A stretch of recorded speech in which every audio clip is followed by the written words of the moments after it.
everyone! Welcome to today's stream! How's it going, Specters? Bienvenidos al stream de hoy. Yay. Porque no puedo abrir la boca. Cosas que pasan. Something happens. I don't think I can open my mouth properly. Leave me a second. No, I haven't grown. I haven't grown. I was standing on a rock. Today I was standing on a rock.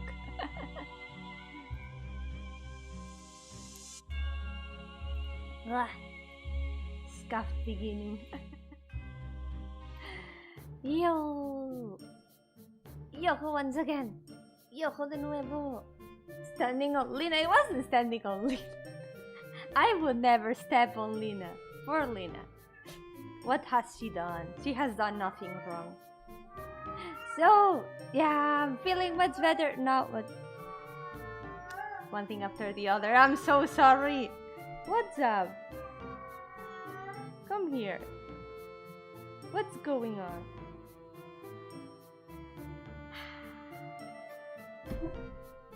So, hope everything is going well today. I had to delay the stream a bit because I remembered Uni's curse stream would overlap and I wanted to watch that. Hi Uni! Welcome! How do you feel after all those super cursed Uni versions? I don't know how to feel. That there were so many degrees of cursed. But yeah, welcome everyone. Nice to see you again after this break. Yeah, they are all gone now. She burned everything. We are all safe now. They cannot hurt us anymore. I appreciate all their hard work, but I'm glad that I burned the place down. It was a really good, it was a really good way to gather all of them at the same place, to get rid of them at the same time. That good plan, Uni. Good plan. That was a good plan. But yeah, they were all really talented in the art of curse. But it was a really fun stream.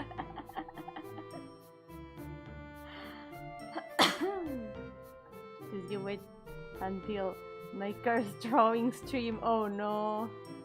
Yeah, I think we should deal with the root of the problem, which is people who create the cursed content. Like, even if you destroy the cursed content, more is gonna be created. So I think we should deal with Ishbel, because Ishbel is a big source of cursed content. Really cursed content. Yeah, we melt Ishbel. Hello, Exit Crocs, welcome to the stream. And Badger, welcome to the stream. Yo-hooo. And Jojo. And yeah, I'll just say hello to everyone. Yay. So, today, I'm going to be continuing the Live2D model I started last week. I've been really looking forward to continue it. So let's go. Da-da-da-da. Once again, I'm going to be showing my, hold on.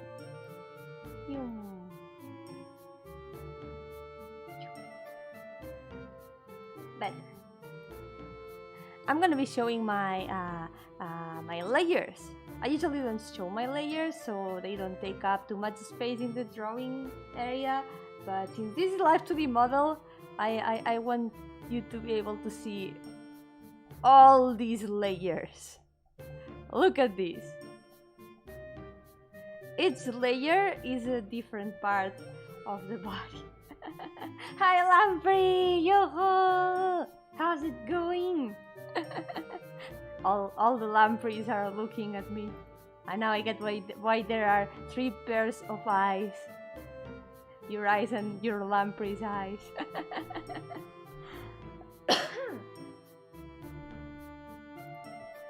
Yeah, as you can see, the Among Us bone is a really essential part of all Live2D models. It's gotta be there.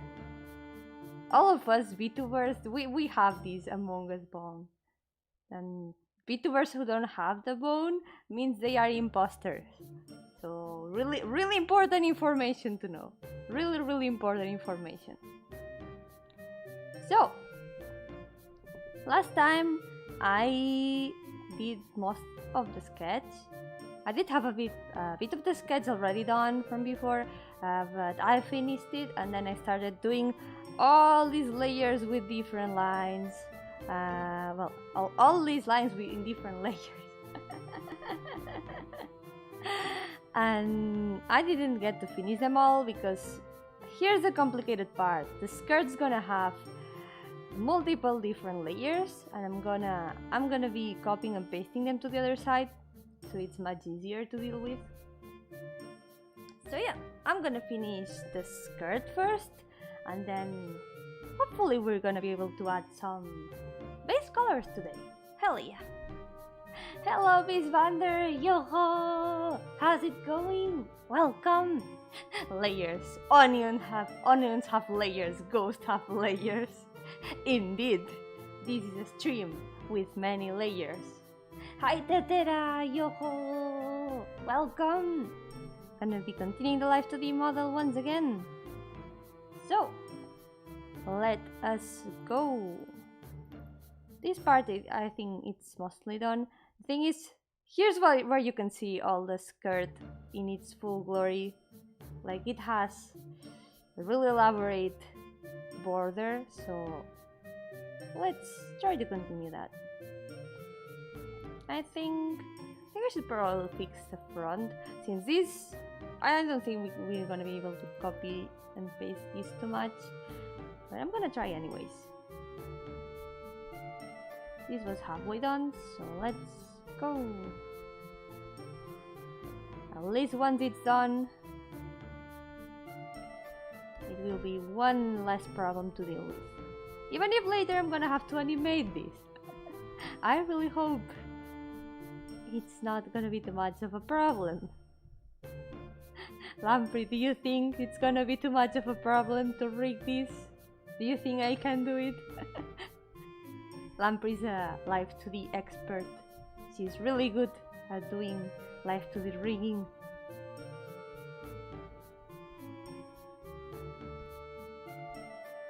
Let's see. So I trust her judgment.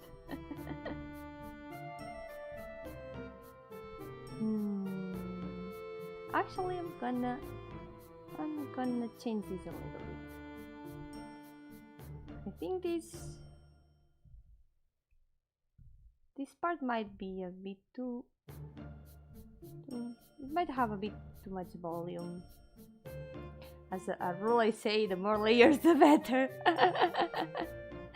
Yeah, it's probably like easier to animate in the sense that it's gonna look better, because you're gonna be able to modify things better if they are separated more individually.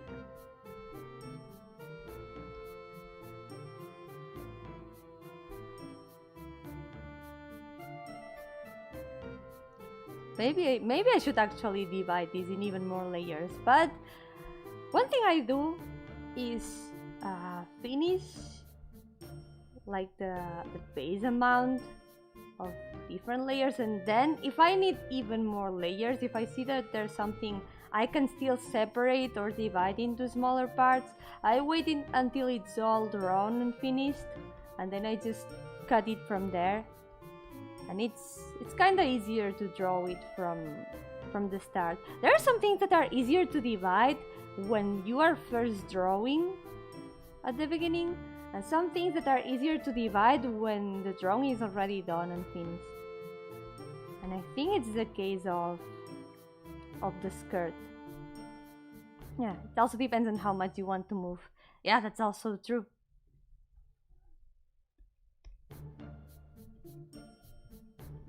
I want Maya to be able to move freely. I want her to feel alive. Hi Zeren! Yo-hooo! Hello! How's it going? It's time for Mayo Live2D!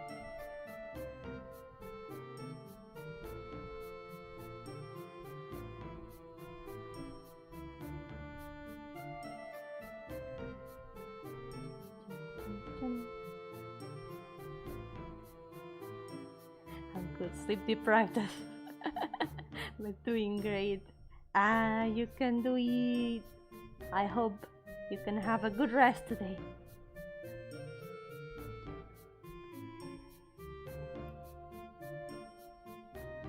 The bad part of having like this kind of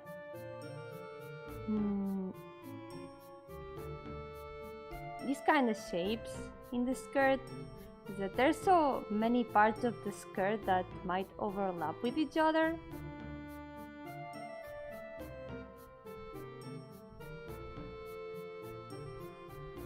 But I don't have the energy to like make a different layer for its different frill. That would be too much. That would be something that would be easier done after the entire drawing is finished.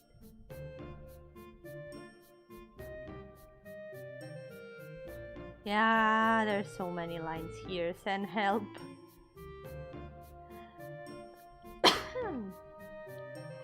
I will finish them. I will destroy them.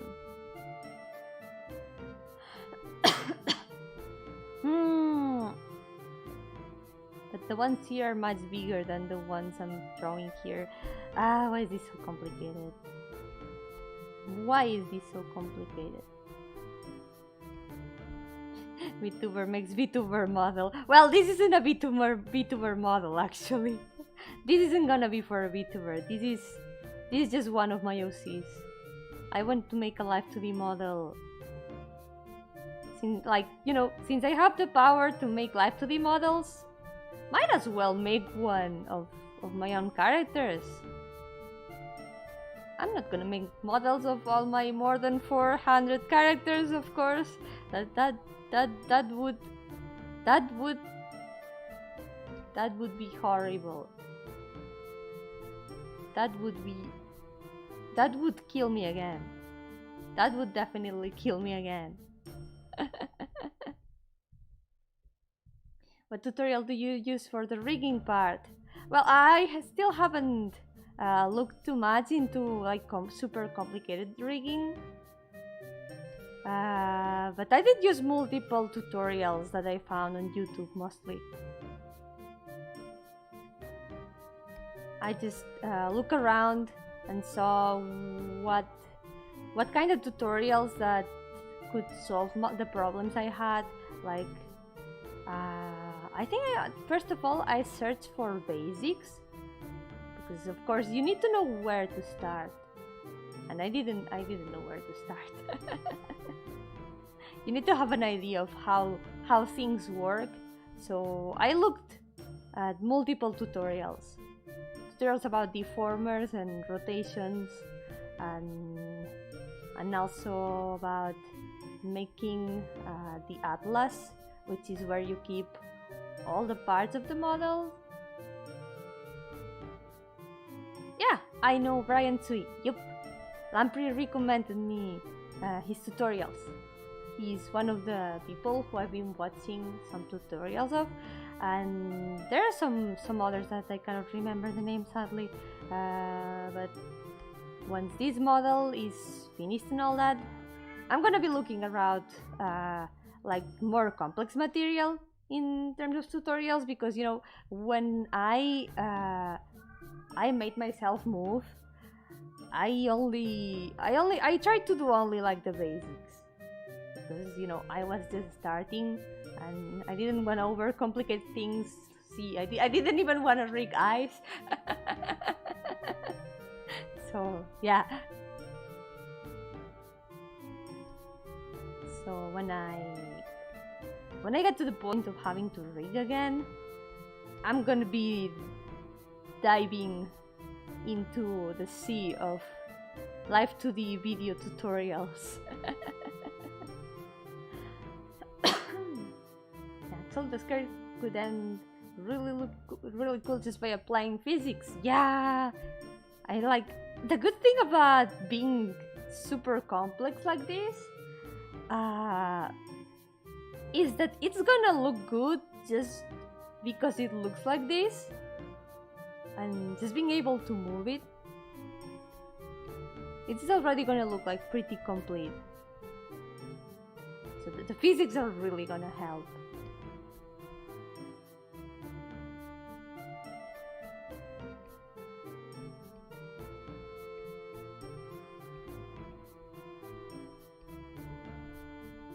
After all, when you're starting, it's okay to just keep to the basics and keep practicing bit by bit. And then once you have an idea of what the process is like, which things you have to do, and why are you doing what you are doing, like why are you applying the deformers, the rotations, like knowing the parameters and all that, and it's much easier to know how to start the next time.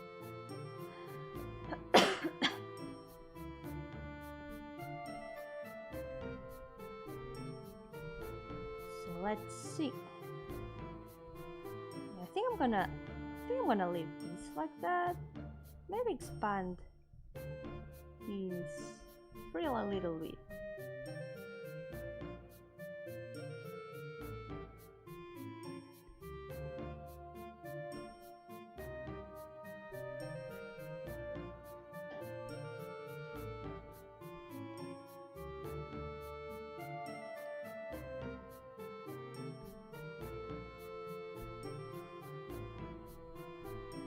Oh, recently I discovered a really cool Japanese rigger called would it be Hachachanaru, who does rigging streamings. Oh yeah, rigging streamings. That would really help, like seeing the process like in real time. If you know how to use the Live2D Cubism interface, it's easy to follow. I'm gonna check them out too.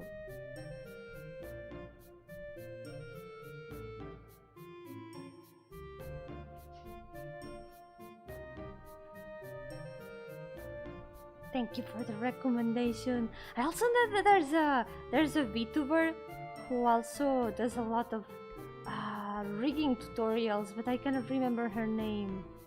I saved a tutorial on rigging mouse from her, and I don't remember the name.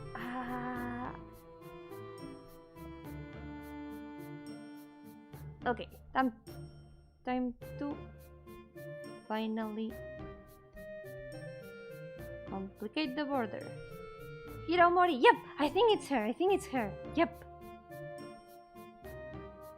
Day 9 of asking for a reveal. Hi Jad, hello.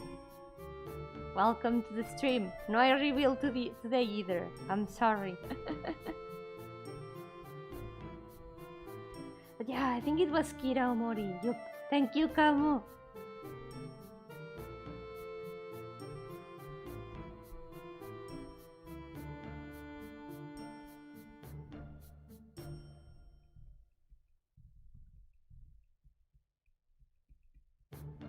Let's see. It's gonna be half the stream just modifying these parts. But fortunately, since some things are symmetrical, we can just copy and paste them to the other side when they are fully done. So yeah, no problem here. Hello Ilian! Yo-hooo! How's it going? Welcome to the stream! My Twitter's been telling me I have notifications when I don't. It's irritating.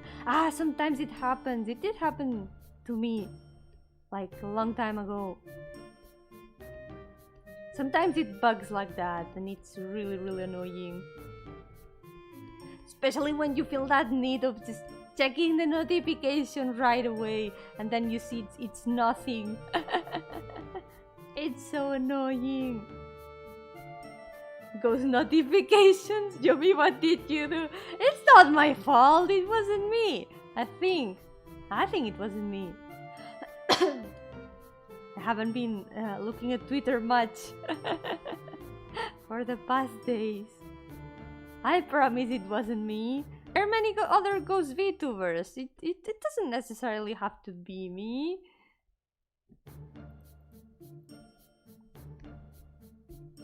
Putting you in jail again. No! I don't want to go back to jail. Please trust me. Believe me. It wasn't me. I'm innocent. I'm innocent this time.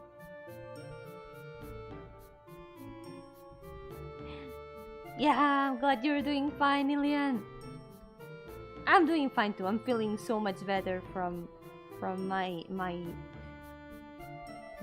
irritating throat.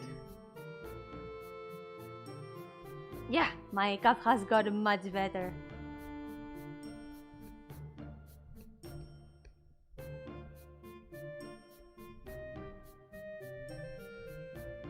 I've still been coughing a little bit today, but not much right now at the moment. So I assume I'm finally recovering. Completely recovering. Wait, hold up. Back to jail. You committed tax fraud, didn't you, Yomi? No, I didn't. I would never do that. I'm a proper ghost who doesn't skip her taxes. I would never do that.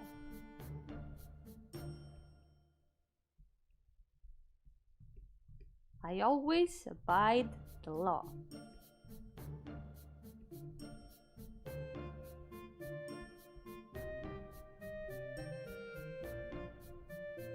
You don't do taxes at all. I do! There are ghost taxes! You're telling me you pay ghost taxes? Yeah! How do you think ghost society goes on? These things don't disappear after you die. It's horrible. I hate it.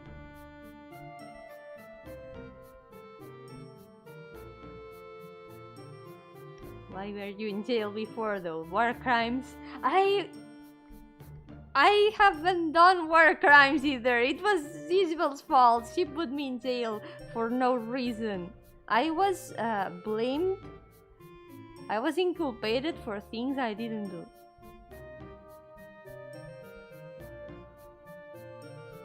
Yeah, no rest for the wicked indeed.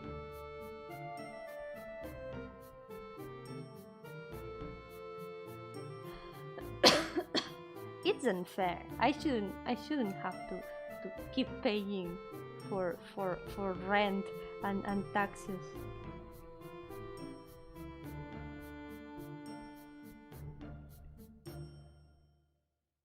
I put you in for a good reason. I don't remember that good reason. If it were a good reason, I would remember.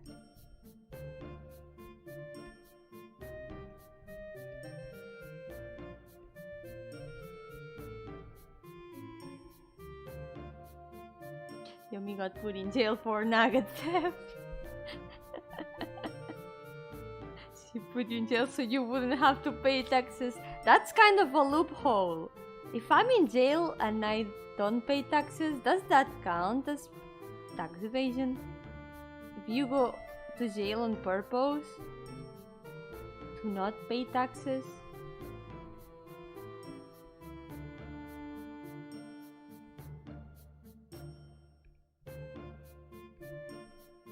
It really makes you think.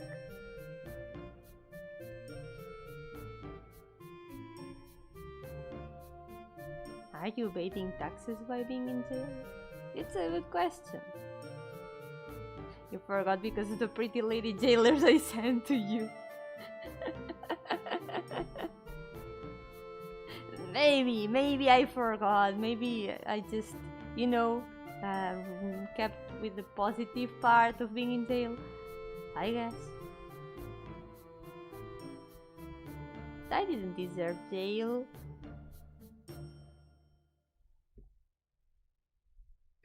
I would never put you in jail, Isabel.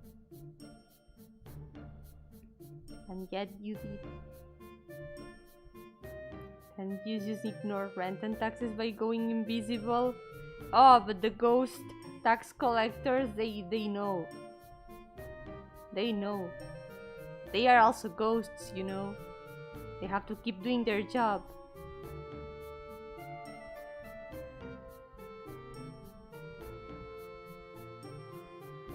They are ghost tax collectors. They gotta collect taxes.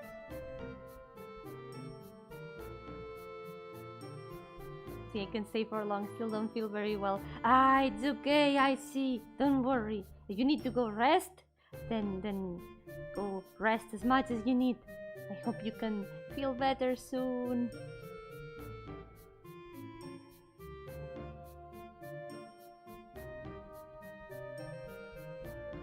You can't send me, I haven't committed any crimes.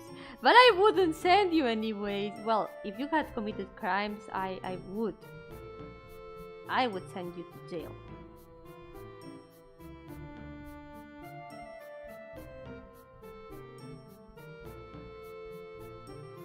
I would never send you to jail for something you haven't done.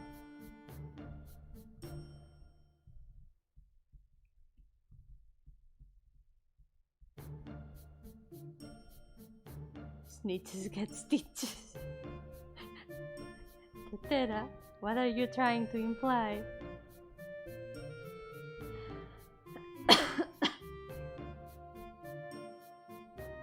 If you send the moth to jail, then you become the moderator.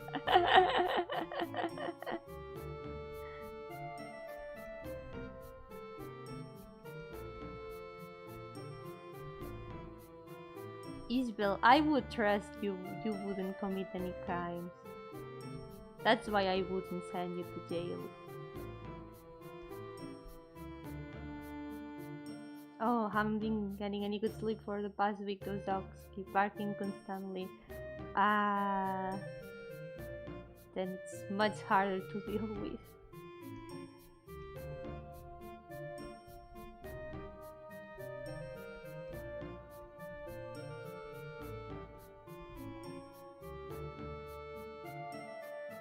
Yumi, help me. I ate way too much lunch and ceased existing.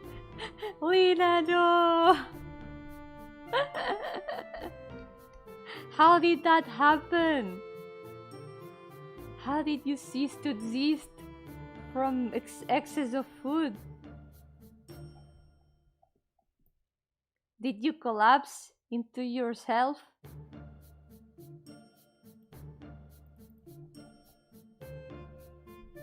You became a black hole. You absorbed everything. Oh. So I'm gonna copy and paste half the skirt, and then we're gonna do some modifications. I took poison damage because I overate. Ate rotten flesh in Minecraft. Hi Softan, welcome to the stream. How's it going? I'm here working on a Live2D model. Yeah, remember to do your saving throw each turn. Lina didn't pass her poison saving throws. No.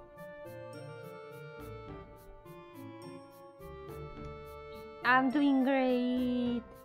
I'm really excited to continue Mayo. But first of all, I need to...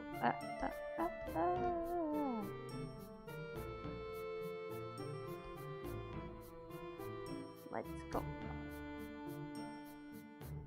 Wait.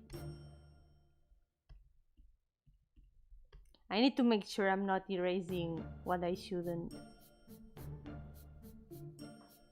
Because there's two parts overlapping here now. Oh. No!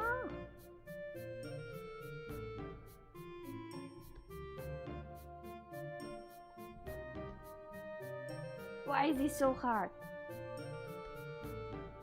This is hard.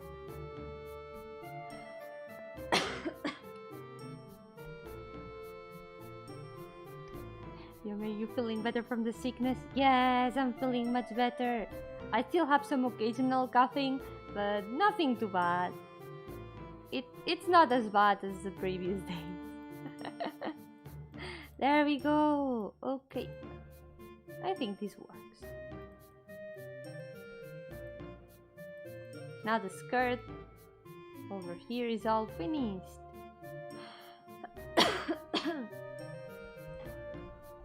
Yay, haciendo.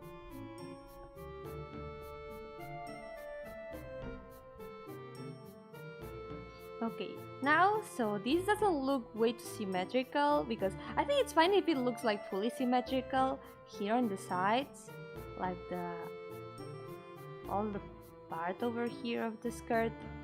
This still looks like a mess of lines, I'm sorry.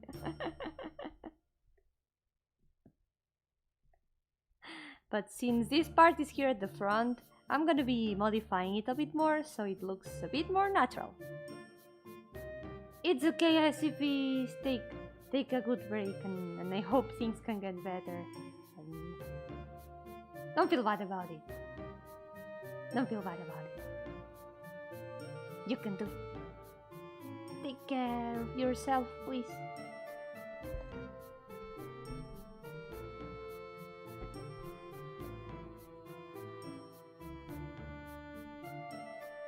So I think actually I'm gonna erase this part because this looks way too symmetrical. Hi Aleph! Yo-hooo! How's it going? No, Lena is still in the Minecraft death screen. I haven't respawned yet. How much did you get as a score? What's your score when you died from overeating?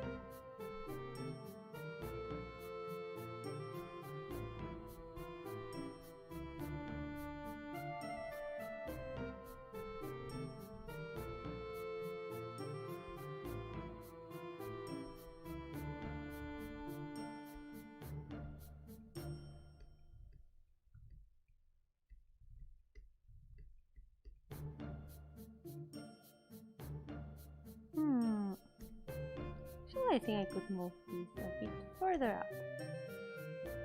Because if this part is a frill that's on top of the others, it should be a bit higher up.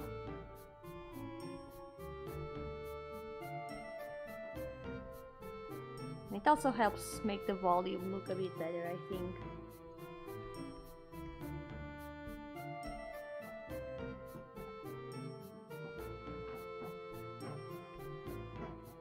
Like I have 7 points of exhaustion every chocolatey milk drink gives me half. It gives you points of exhaustion. Chocolatey milk exhausts you. Shouldn't it be the opposite? Like healing items?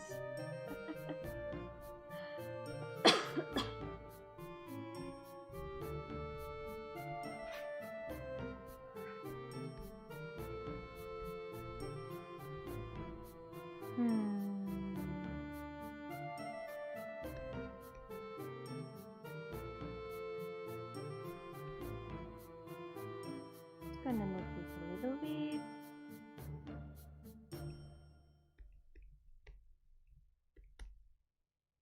This is a bit complicated.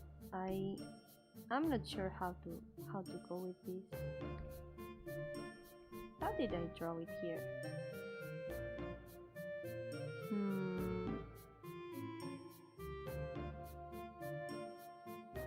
Let me rephrase that, it takes them back.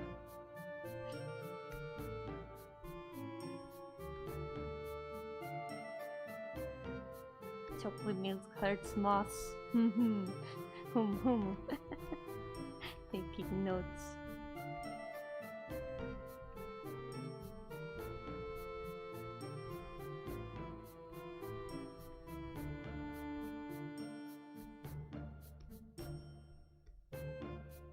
Yeah, today's a slow day. Everyone in chat is having a very dead day.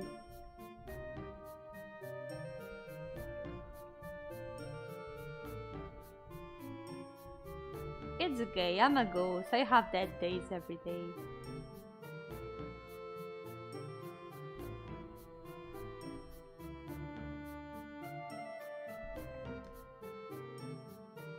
It replenishes spell slots. Oh, tide gap. Well, it isn't much of a tide gap. Actually, there shouldn't be any tide gap. It's just that the legs are a bit separated.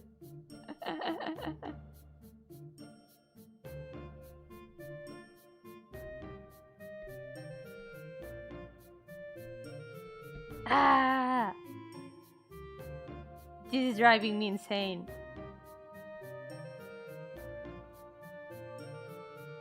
Nah, I'm not gonna remove. I'm not gonna change this. I already like how it looks. But it's not much of a gap, I think. I also have stomach problems today. Eating party leftovers for breakfast is a bad idea, but I can't stop. No! Yeah, did you also eat rotten flesh? Everyone playing Minecraft the wrong way.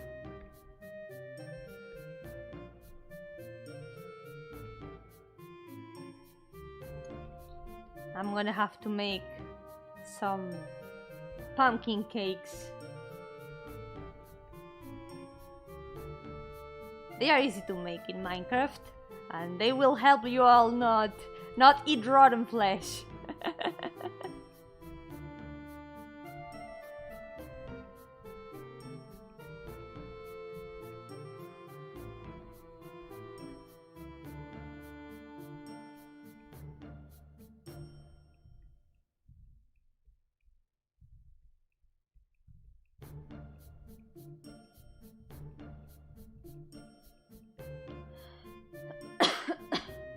At least they didn't eat spider eyes. It's my worst decision I ever did in Minecraft. That's true, you can eat spider eyes actually, right? I've actually never tried it. They do look kinda inviting to eat, but knowing they are spider eyes, it's like, I'm not sure. I'm not sure if I should eat these. But they have a nice color. So maybe I would give them just a little taste. Just a little bit of a taste. Not much. A little bit. I'm gonna restart working on this because I don't know how to do it. There we go. I think this looks a bit less symmetrical. Yeah.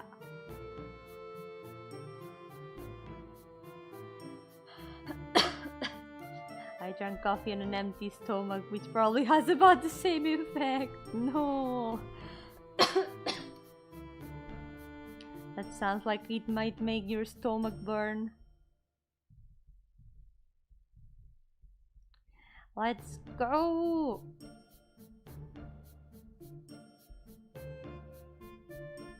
Hi Kai! Yeah, tides indeed.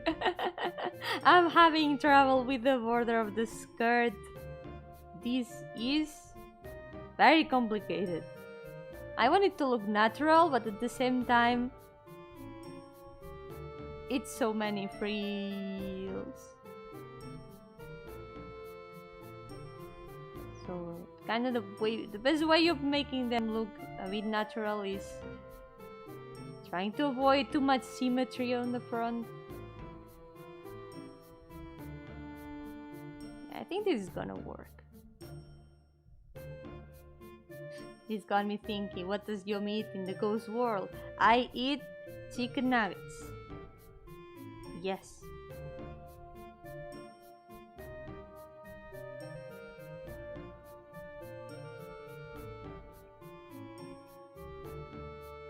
One, two, three, four, five.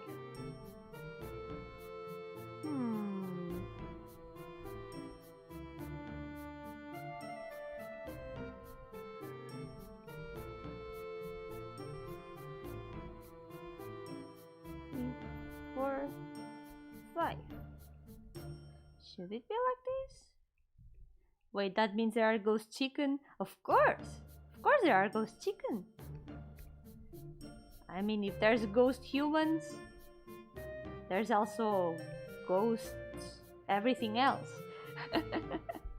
That's how I got sick, because there's also ghost viruses and bacteria. At least that's my theory.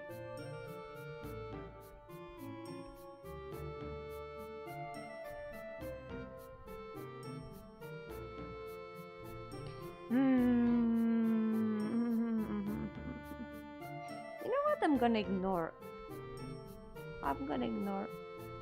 part of this. I'm just gonna make it look good, and that's it. Ghost Among Us. I mean, Ghost Among Us are a thing. They are in the game itself. When you get killed by the imposter. Viruses aren't alive to begin with, so they can become ghosts. That's true. That's a fact I didn't remember. But bacteria, I think bacteria do.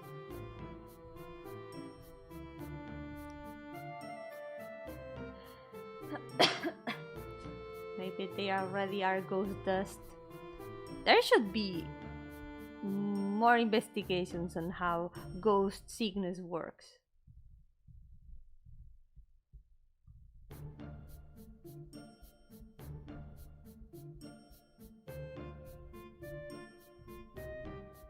This way we would understand why it happens.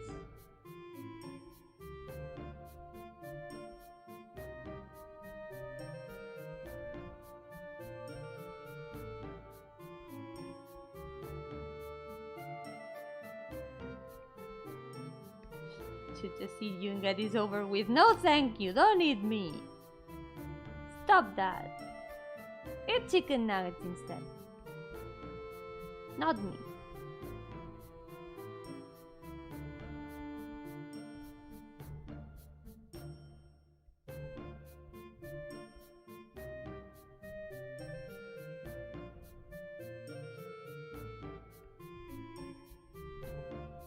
Okay, I think this looks much better. This is gonna look much more natural. Because it's a bit less symmetrical. Looks a bit less artificial. So yeah. This works for now.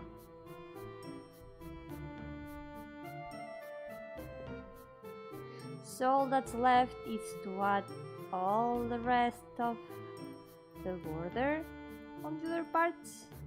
And then we're gonna start adding the base color, so we can start looking at how it's gonna actually look without this mess of lines. Look at this nightmare. This is an absolute nightmare of lines.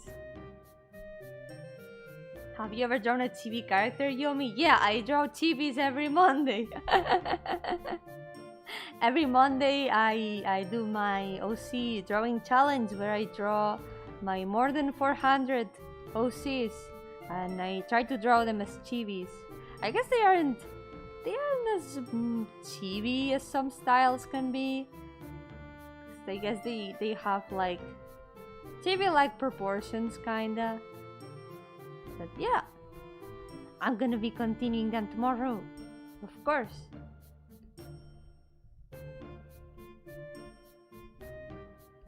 Hit Yomi, no! No! Don't eat me! No, no, no, no, no, no, no. Please, no. I'm not edible. Are you going to make a Live2D model for each OC? No, I'm definitely not. I'm definitely not gonna do that, because that would be too much. Over 400 Live2D models, that would definitely kill me again. Yeah. I'm just gonna be drawing all of them as chibis, and that's it. That's it. I'm only gonna make a Live2D model of Mayo, and maybe someone else, maybe some other OC, but not too many, not too many.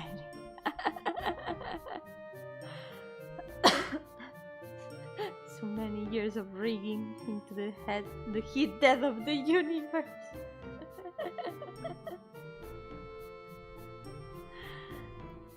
That would be so many years of rigging. Also, hello, CK. Welcome to the stream, by the way. Maybe one more is how it starts. No! I mean, if I could, wouldn't it be cool to have Live2D models of every single OC of yours? Wouldn't that be really, really cool? But at the same time, it's not like I'm gonna be using them for anything unless I use them for a visual novel. Hey! Live2D models can work for visual novels.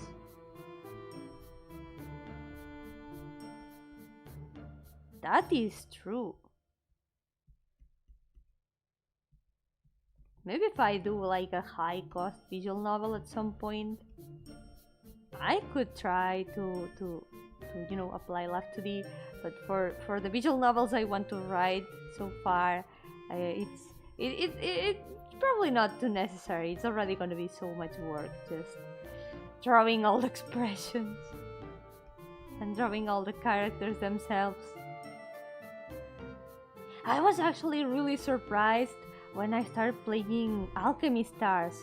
If you've heard of Alchemy Stars, it's a new mobile that has been released, I think like around a month ago, and all the characters there, even the random NPCs, they have Live2D. All of them have Live2D models. It just left me really, really impressed. Like most of them are just like idle animations and all that, and sometimes they change expression and stuff, but all of them have Live2D animations. I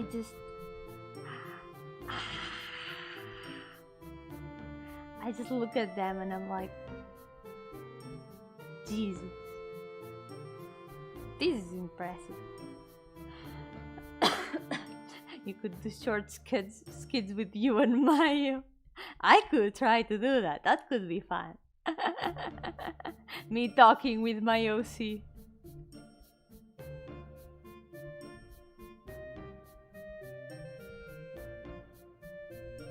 would be like talking to myself though. Because she's also my D&D character.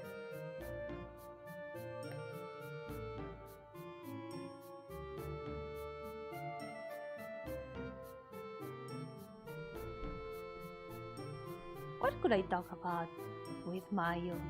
Probably plants. She really likes plants. She likes flowers and gardening.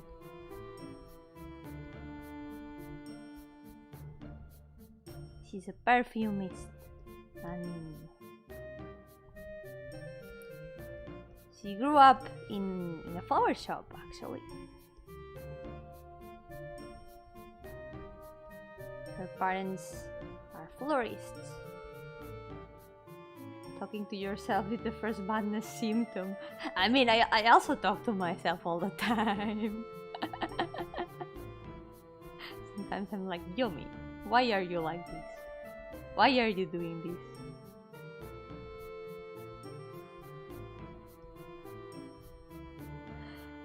this? Can you do different voices? Sadly, no. Sadly, I'm not very good at doing different voices.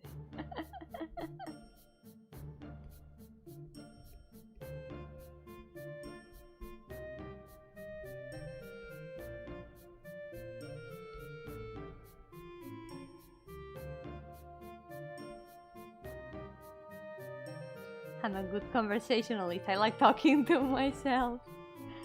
I mean, talking to yourself can really help.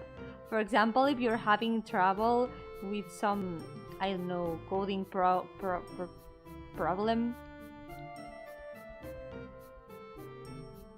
talking to yourself, or I don't know, a rubber duck.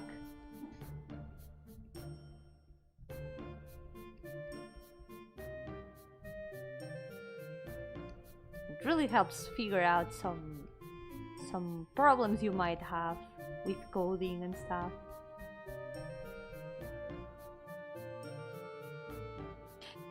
I like your Vittori voice. He's got like this super serious voice, but I don't know how to make his voice now. Vittori is one of the NPCs of the D&D campaign I'm being a DM of. It's one of the things I'm a bit worried about, and it's that I can only change like a bit of the tone of my voice, but I cannot change my voice itself. It's really hard for me. So all characters end up sounding like me, but in various degrees of seriousness. Varying degrees, yeah. Yeah, Isabel, you're really good at voices, that is true.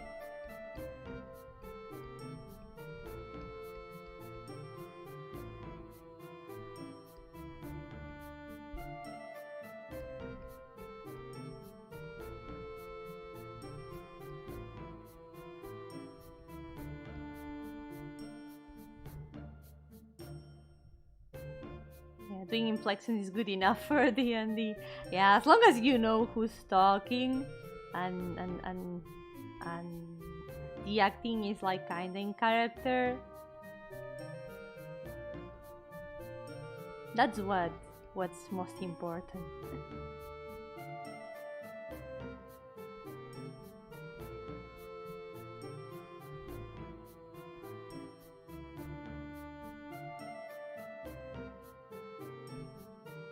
You didn't want to do that VTuber introduction song because you have to do a voice.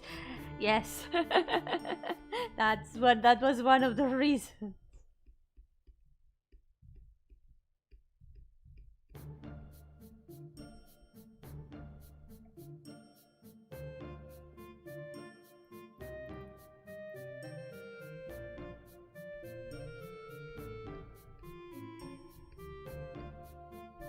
Whenever I act as Mayo, I always try to... It's like my biggest attempt at doing like more of a mature voice. The closest thing to an Onesan voice I can probably do.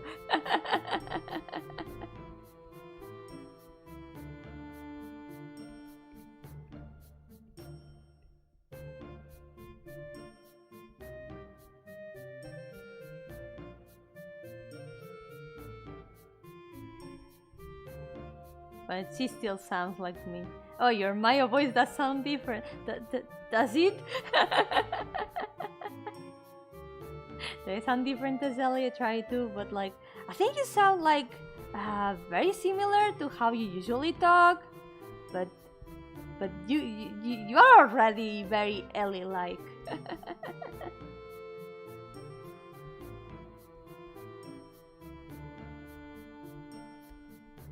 Like, I can still tell that you are acting as Ellie.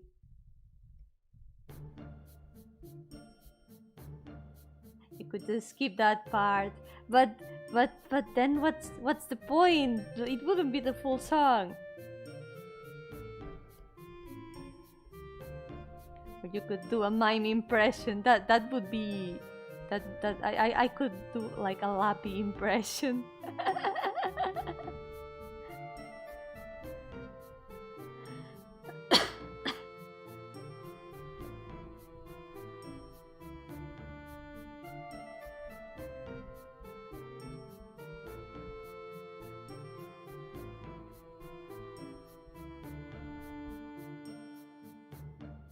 When I played Lucille, I was like, certain voice, disgusting.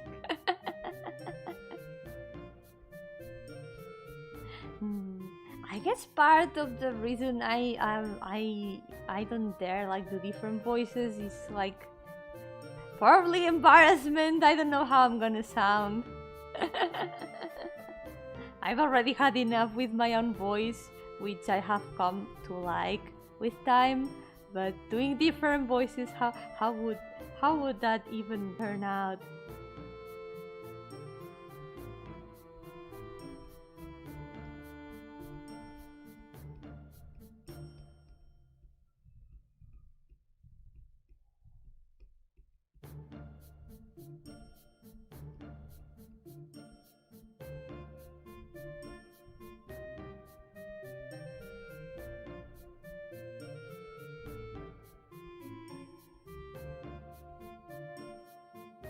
just sound nice. Everyone seems to think so. Yeah, that's one of the reasons I have come to like my voice. Like getting used to hearing your voice, and also one thing that might not seem like as important, but actually changed a lot, is having a good microphone. Because when you're hearing your voice more clearly, it really helps. It really helps. Like the increasing quality really does change things for some reason. And aside of like just getting used to it, how to say this, like one of the things I was thinking the most about when I started like hearing my voice was like, if this was another person, if this voice was another person, what would I think about this voice? Because most of the time when I think that when that part of the disliking your own voice thing comes from is from the shock of the difference between hearing your voice yourself when you're speaking and hearing it recorded. Because of course the voice sounds super different. It sounds really different from outside than from inside. And that shock is one of the things that make you go like, this is wrong, this isn't my voice, I don't like this. And something that made me deal with that a lot was thinking, if this voice that I'm hearing recorded was another person's voice, if it wasn't my voice, would I like it? And then I started thinking, hey, maybe it's not that bad. Maybe this voice isn't so bad. And this is my voice after all. So yeah, one part of liking your voice more is also not being too hard on yourself.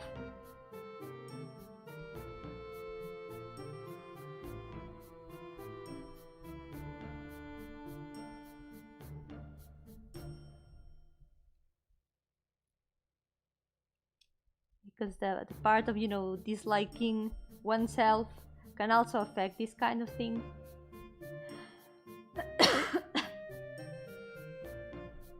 Yeah, even if you change the position of the microphone a little bit, that would already make you sound a bit different. Yep. It does change things. Microphones, the environment also change things. It's kind of just practicing voices and knowing how to modify them, like molding it to reach the tone you want. Can do that. That thing doesn't help me at all. Yeah, I mean there can always be some extra circumstances, and maybe just thinking the way I mentioned might not work. Because then there can always be like external reasons that aren't like just the shock of the difference between how you hear your voice and how others hear it, or just some undervaluing of yourself. There can be some other factors to that equation. For example, you might just, even if thinking that let's see, hold on, rephrasing. Even if you're thinking about it in a way that's like, yeah, if this wasn't my voice, if this was a recording of another person, even if you're thinking about it like that, you might still not like what you're hearing. That's also a matter of taste, and there can be many other factors to that. So it doesn't always work, but at least my case, that was my case, and I think probably a lot of people can like relate to that. Hello, Hugh. Welcome. Hugh. Yeah, Hugh. Welcome to the stream. How's it going? Some girls don't need haircuts for they have the biggest hurt of all. but what does my haircut have to do with the size of my heart? I would actually get kind of worried if I had like too much of a big heart. That can be a sign of bad health. So yeah, take care of yourselves.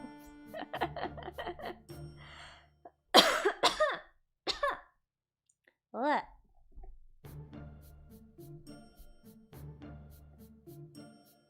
I got to hear myself in extremely HD for a choir recording once, and it was so different from regular microphones. Yeah, microphones can really change things a lot. Like some time ago, I didn't like my singing at all because I always recorded myself with the laptop microphone and it sounded horrible until I tried recording me with my phone, and it actually has quite a nice quality to its recordings.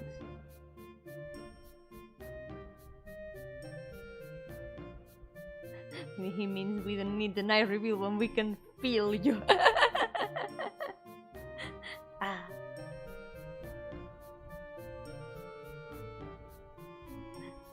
You're gonna make me cry, even if you aren't gonna be able to see it.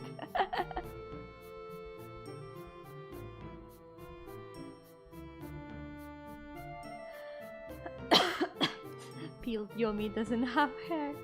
Peeled Yomi doesn't exist.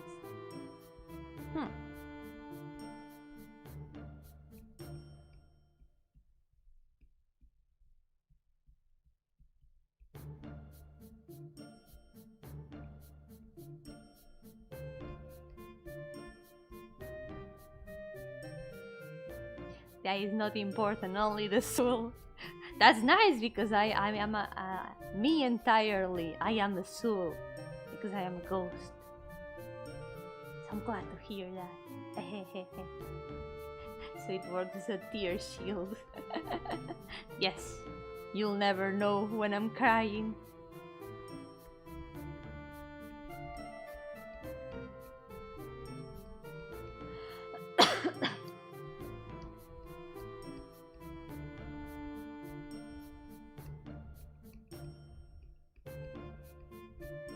I did cry on stream once though.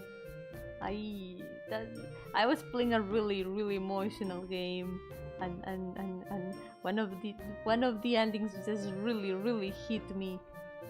It really hit me, and I couldn't help it, and I cried so much. It was a really nice game though. I like when stories make me cry. And after that, they make me feel super empty. And I can stop thinking about the story. But thing is that they are usually stories that they aren't the same the second time you read them. And sometimes I would like to forget my first experience with them so I could see it again from the very beginning. Hi Deluxe! Welcome to the stream! I'm feeling so much better, thank you for asking. How's it going? I'm here finishing the skirt finally. Or at least I'm trying. Come on! Okay, this last part, it's gonna need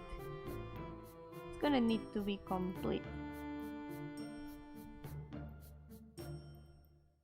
Cannot be like the other part of the rest of the skirt that we can just make half. This part's gotta be complete. That emotional game, was it? Uno? How did you know? How did you know I cried with Uno? Uno is such an emotional game, such painful game of betrayal and ended friendships. Who doesn't cry with Uno?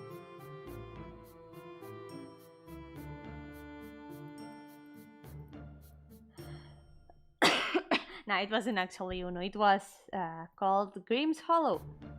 It was an RPG maker I played some months ago here on stream, and I really recommend it. It was really, really, really good. I like it a lot.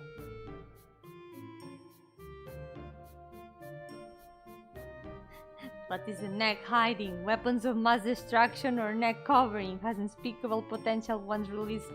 Throat of the War Ragnarok. Yeah, did you see that? You're onto something, Hugh. Like everyone's like talking about, oh, I reveal what's under Yomi's bangs, but no one's ever thought what's in my neck, which is also covered. It's a good question. Maybe the bangs are just a distraction.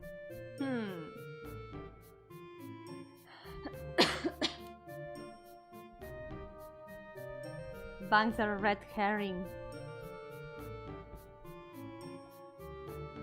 Ta-da! All the lines are done! Perfect, so save check. And now let's start painting.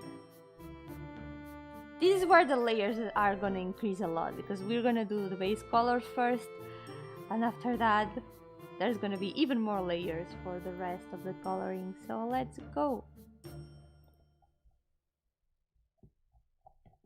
Do you have any other mayos? I don't have any other mayos for reference, so I'm gonna use this one. Good potato. The neck piece is a limiter. When you remove it, you will be able to do any voice impression you can imagine. Hell yeah. It's just limiting my power because I would be too powerful otherwise. So first of all, let's hide the amogus bone. We all know it's there, and it's a big secret of VTuber models. So I need you all to keep it secret.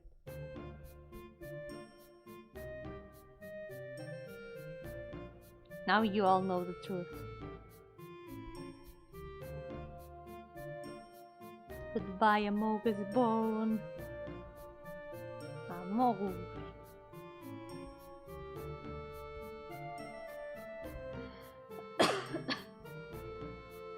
Oh, now you gave me another idea for cursed Yomi altar.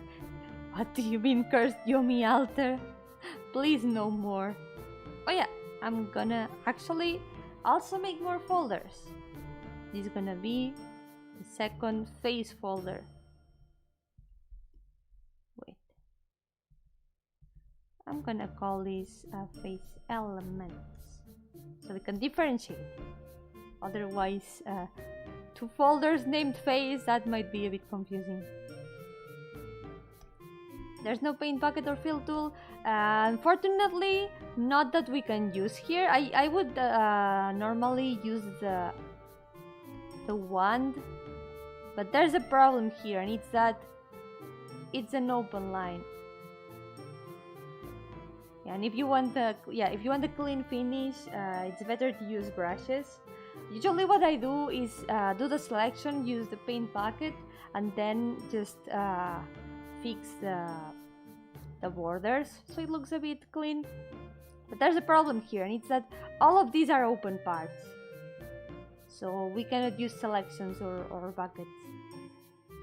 You see that the only thing that isn't selected is the line, but this is a very open line. It ends here, and yeah, we're gonna have to paint everything by hand.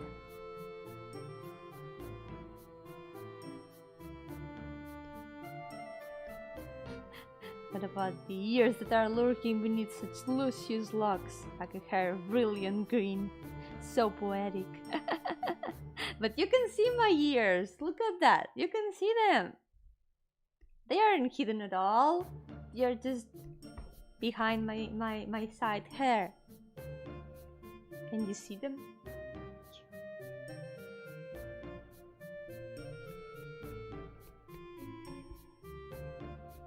They exist.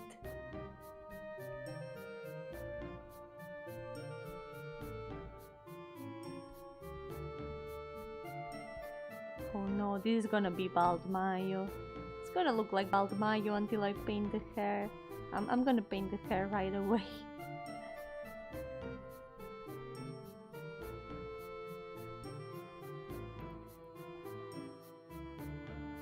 No, no bald Mayo. Don't bully my potato.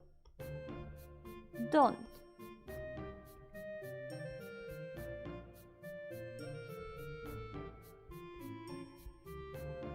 So I'm gonna paint her head up here. And now let's paint the hair.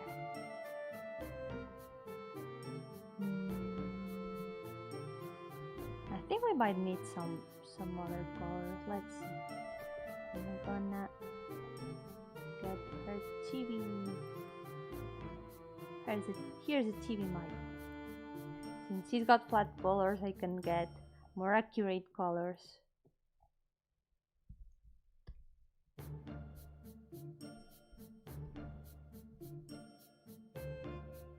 So let's paint the head first. Well, the hair.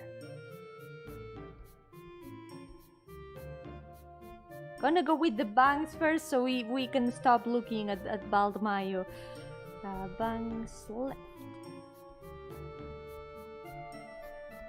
This is gonna be so many layers. Yeah, it's this part.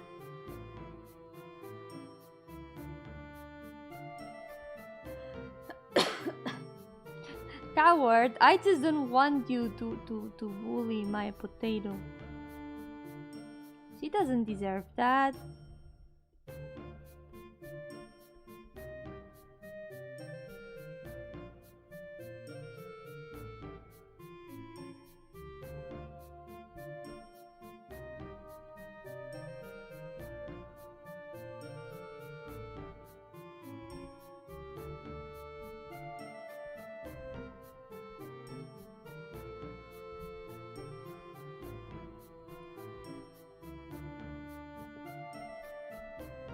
Bad thing is that my lines are kinda soft, so I always have to use a lot of time with fixing the color under the lines.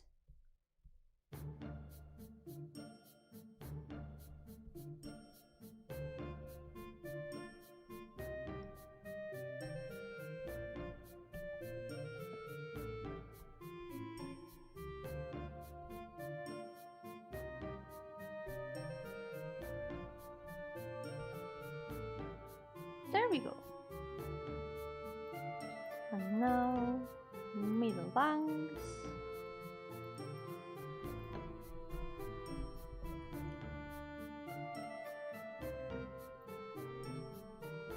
Middle bangs is only this strand here.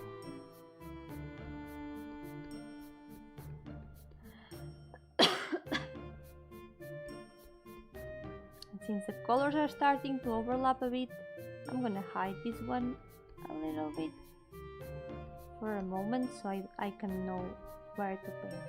What I'm gonna do for now is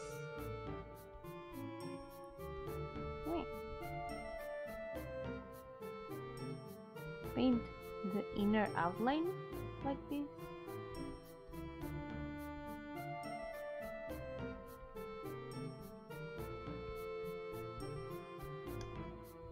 And now I can just fill it with the bucket. This is actually an easier way now that I think about it.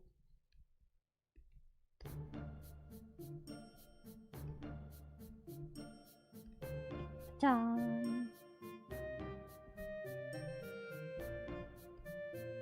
Next is bangs right.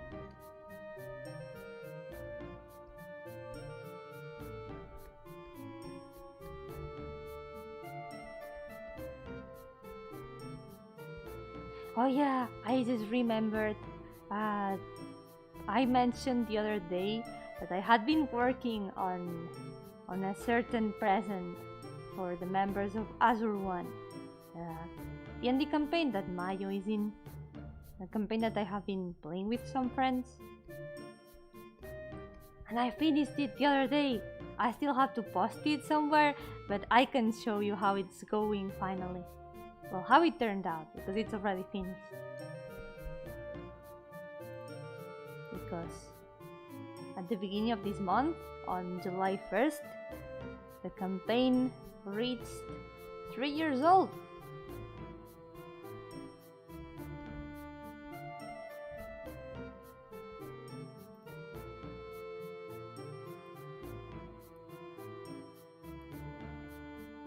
We've been playing this campaign for 3 years already.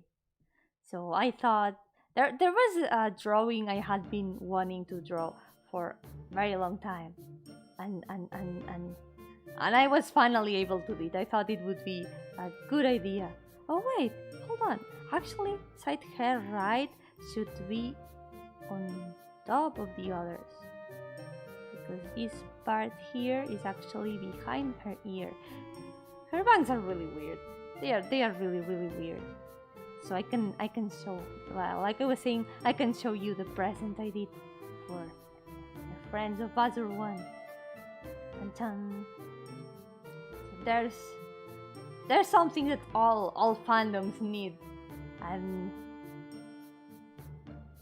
Azure One more like Azure 3. And that thing is, the thing that all fandoms need is Durarara ending parody. Yeah, it was a surprise, but I already showed them.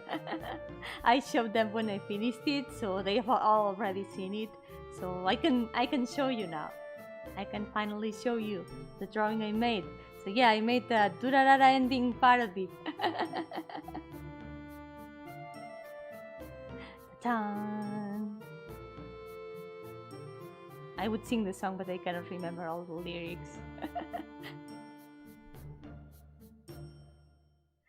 I didn't add much shading or anything. I only added flat colors because it was a lot of work. I spent actually a lot of days working on this, and here they are.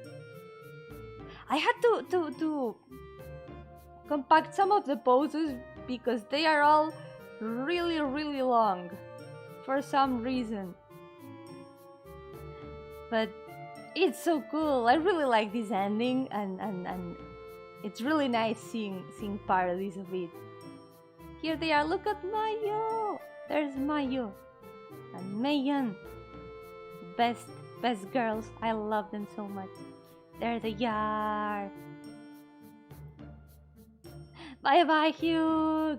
Good luck with running 25 kilometers in 1 hour. Good luck. Hope it goes very well. Done. There's the final boss.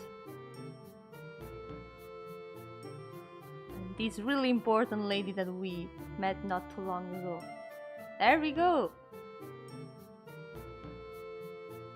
It's done. That's all.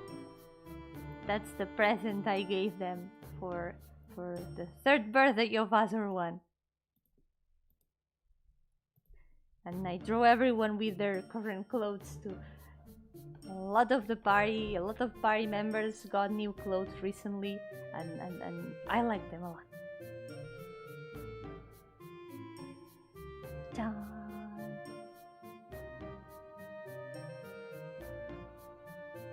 Yeah, this is actually Maya's new outfit too.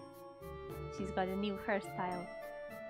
Braidception. She's got a braid in her braid. But there we go. This was also a pain to draw. But I've got no one but me to blame, because I was the one who gave the final boss all these decoration and belts like these. and all of the... And drawing wings is also kind of complicated, but here they are. Now time to continue. Time to continue Mayo.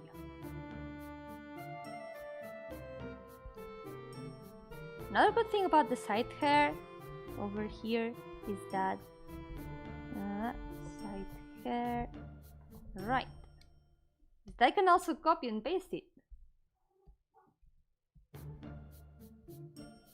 I'm gonna hide this one.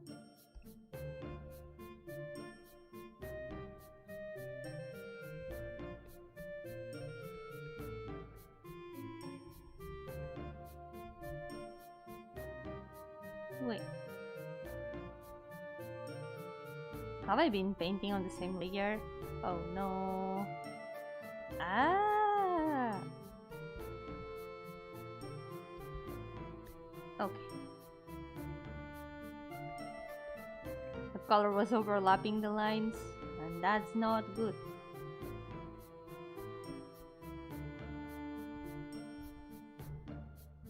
I'm eyeing a certain lady. Yeah, a lady with lots of eyes. She's got lots of eyes. She's really cool, but she's also really stupid. She's a good girl.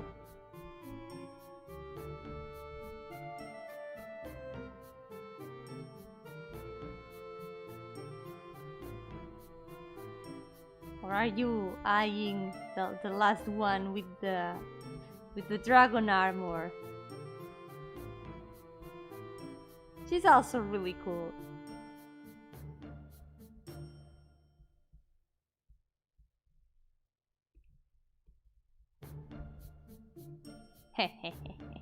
I knew it.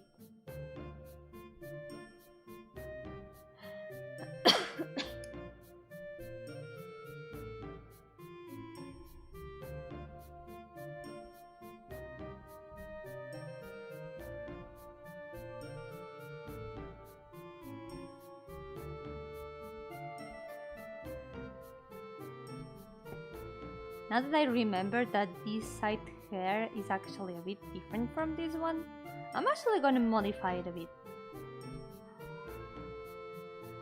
Because it should actually come up here.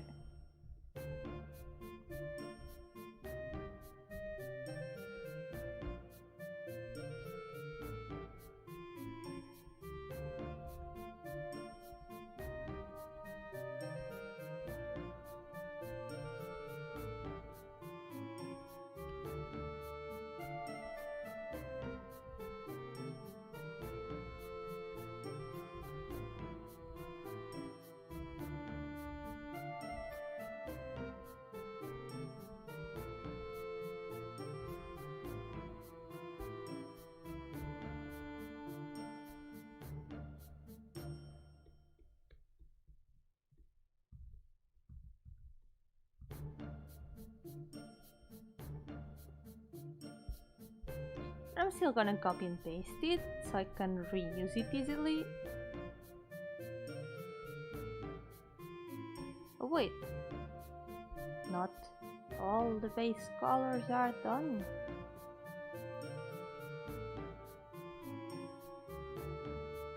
I'm not sure if I should separate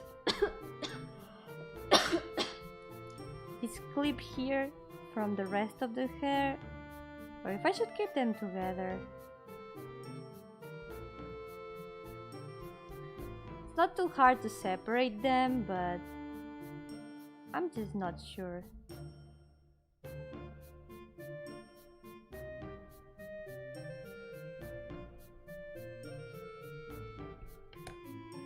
Hydration check.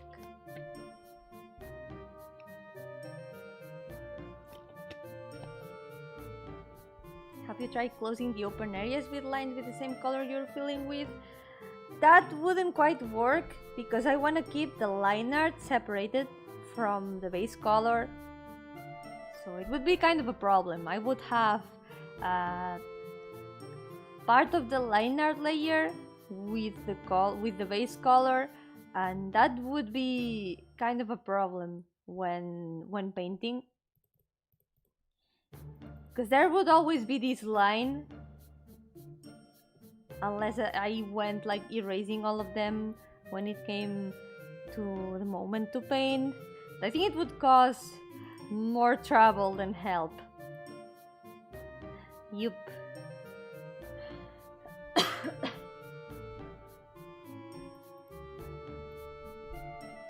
So, side hair left.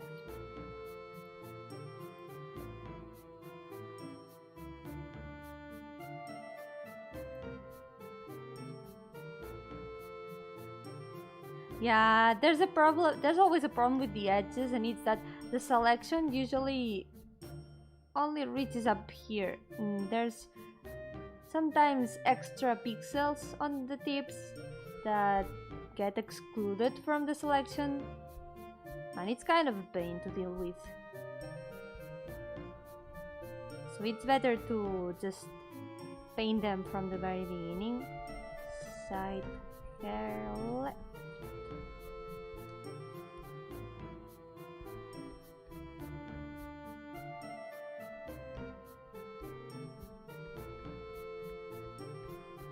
It's a good question though, because being able to use selections would really make this much easier. But if there's some parts that are actually closed, for example these over here, the flower ornament, we can use selections with that.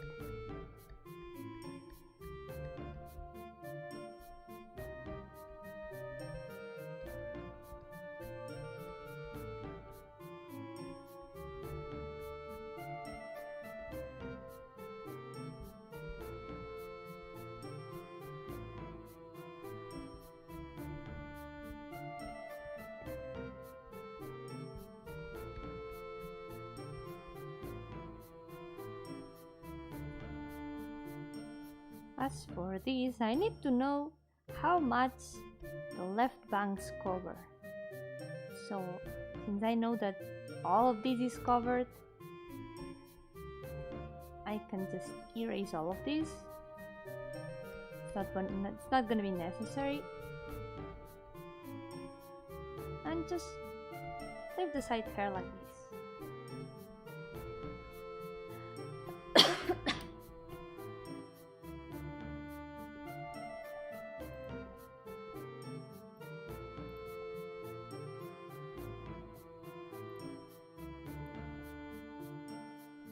She's slowly taking shape.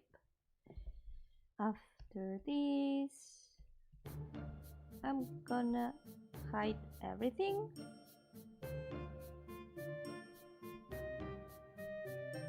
And after this, I'm gonna paint the ears. Skin color.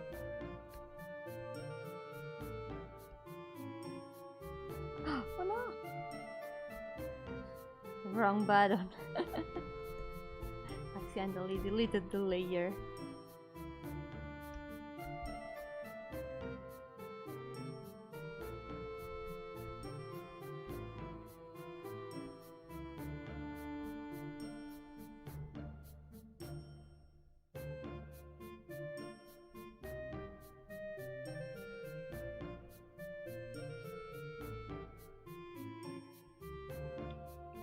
Since this ear is exactly the same as the other one, we just copy and paste.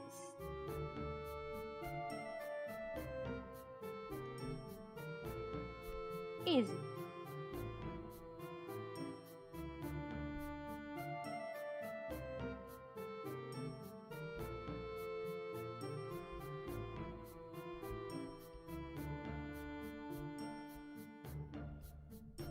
Here, right.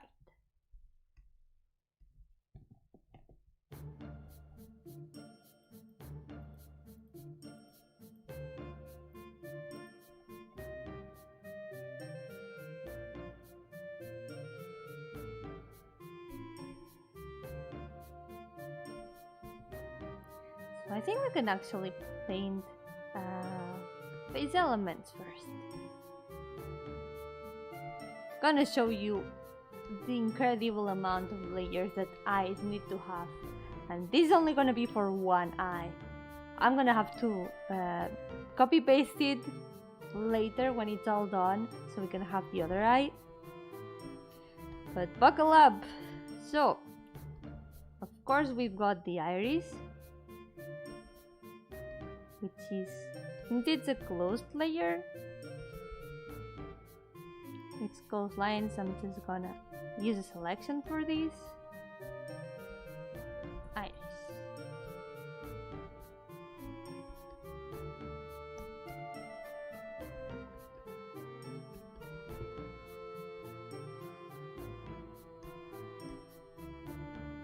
Let's see, this is what happens when you've got a selection and you use the bucket to fill it, or brushes, or you just paint in the selection. This is how the edges end up looking. They look really rough, so I gotta soften them a bit with the aliasing of the brush.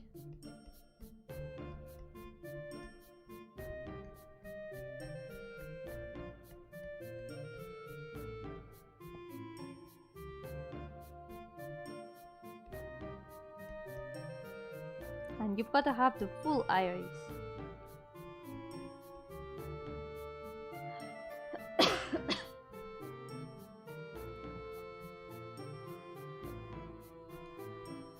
So, under the iris, under all the layers of the eye, there's gotta be the sclera. And the sclera isn't only the part that is between the two lashes, the sclera needs to be a little bit bigger. Just in case the character is gonna be able to like make a surprise expression or something. Just gotta give it a bit of space so you can later modify it as you want. Hold on, I need to, there we go. Just to give you a bit of room in case you wanna give the character surprise expressions and stuff, or you need to move the eye around. Sclera on the side should be like the correct size though. Like here and here, it's gonna be like the full visible part. Yeah, some models have the pupils shrink when surprised or shocked. That's just something that's done with the iris, so it doesn't have to do that much with the sclera. But yeah, this is gonna be the sclera layer.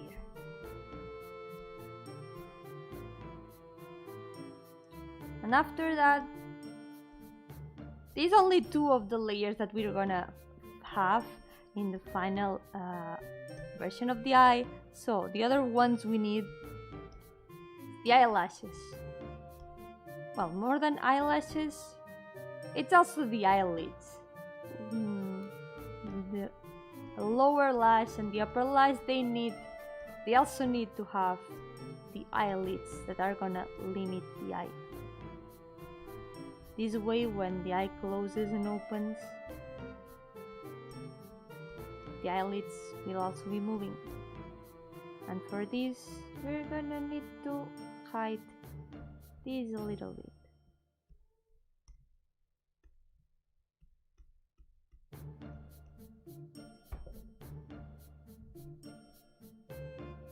Wait, the colored circle is actually called iris. Yup!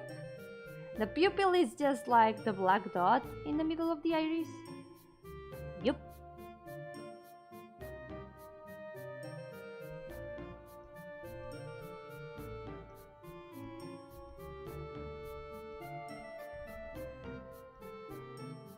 I don't know my eye parts. It's okay, it's okay. It can be a bit confusing. Hello Yomi Sim, welcome to the stream. How's it going? But pupils are really cool too. Yeah, they are. They really change like the energy of a character depending on how you draw their eyes. For example, eyes like these. I'm gonna use Mayo's eyes as an example, even if they are not gonna be final. It's not the same seeing these kind of eyes, these kind of eyes, to these kind of eyes, to these kind of eyes.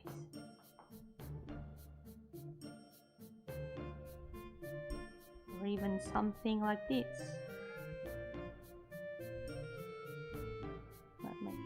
Better in green.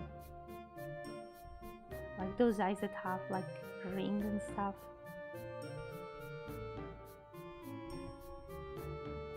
There's so many different kinds of eyes.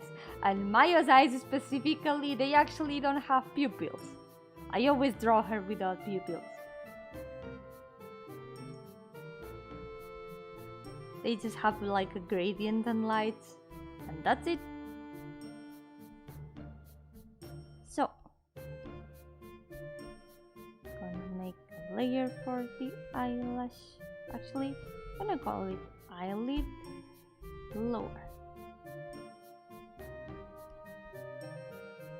And then this is gonna be eyelid upper.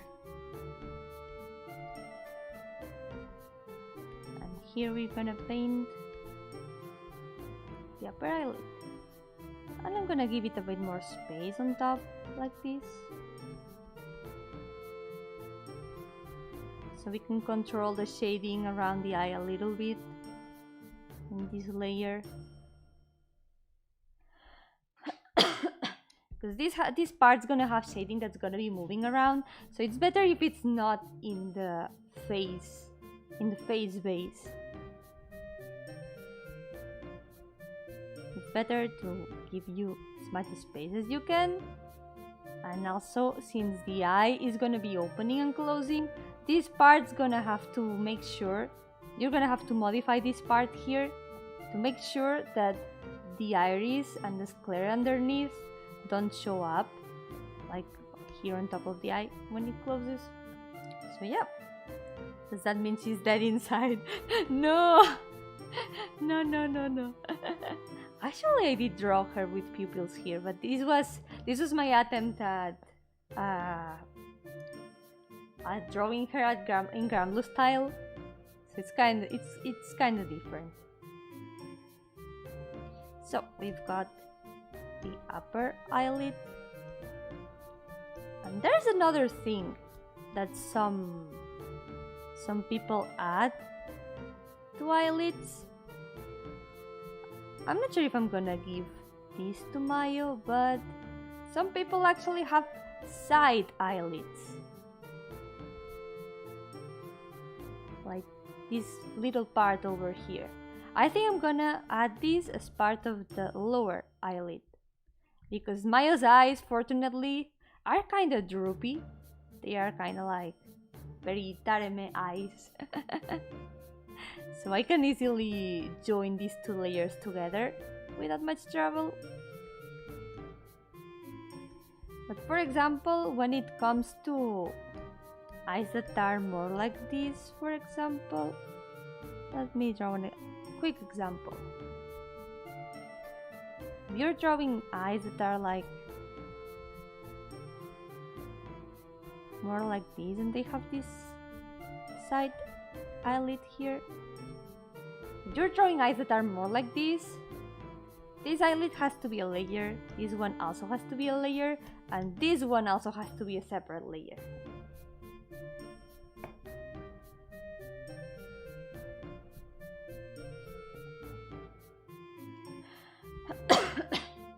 Imagine the light comes to her eyes when Maya comes back, but she's always had eyes like this. Yeah, fortunately Maya's eyes are kinda droopy, so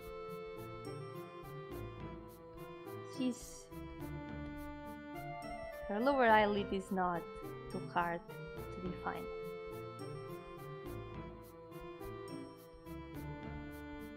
So yeah, let's go with this.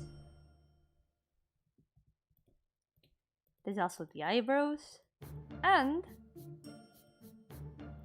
on top of the iris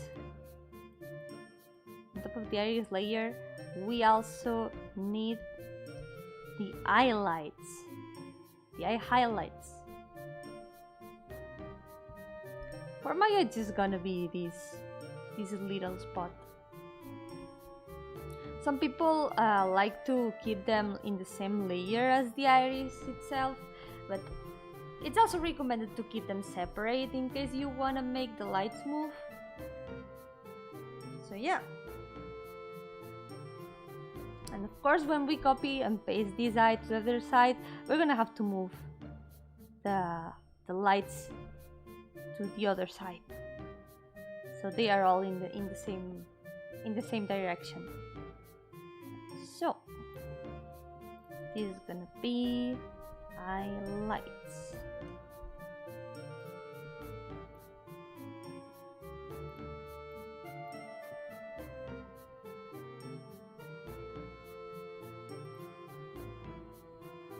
Is it me or is this ear a bit lower than the other one? It actually is. So yeah, we're gonna move this ear up a little bit.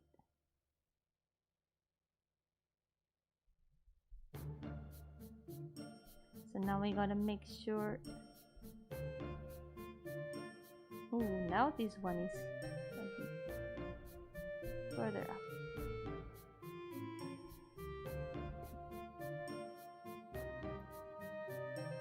It still looks like it's a bit lower because this part here is way more empty than this. So yeah, I guess it's fine.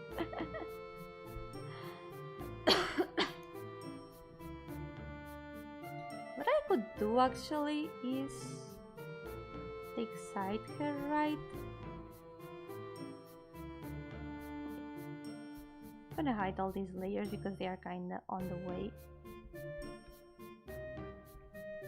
I could expand this a little bit.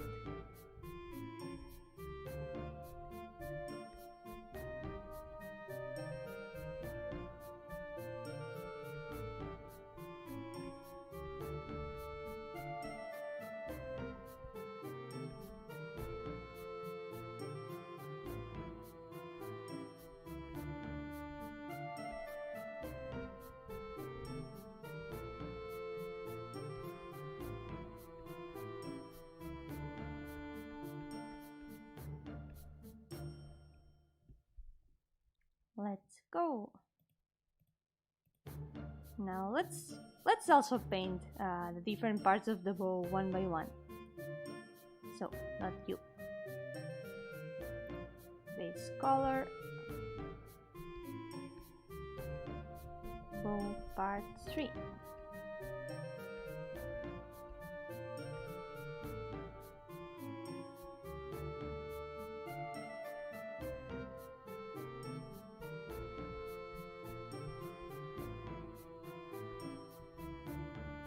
By the way, I have been grinding in Pokemon White, and Zibabucha is ready.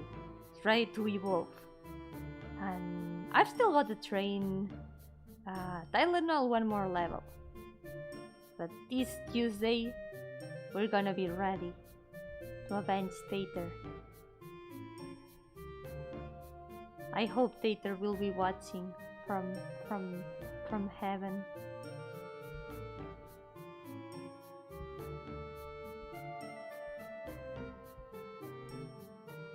Actually, another fun rule would have been to imagine that if whenever I caught a ghost, it had to be like the ghost of a Pokemon that has already died. So if I get to catch a ghost Pokemon, I was gonna write Pokemon instead of part 2. Whenever I find a ghost Pokemon, that would be Ghost Tater.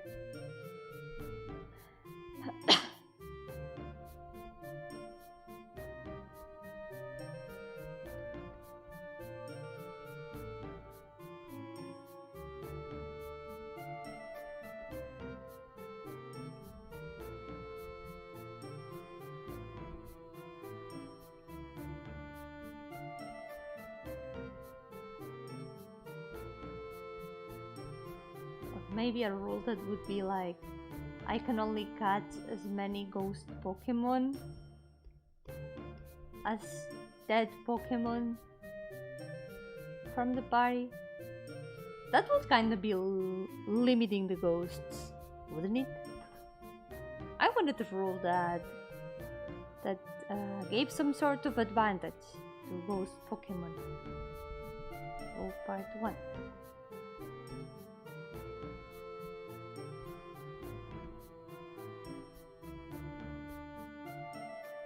Ready for more pain and loss? Hopefully not. We have to avenge Tater. This time, everything's gonna go well. We're gonna be ready and evolved and strong. Much stronger.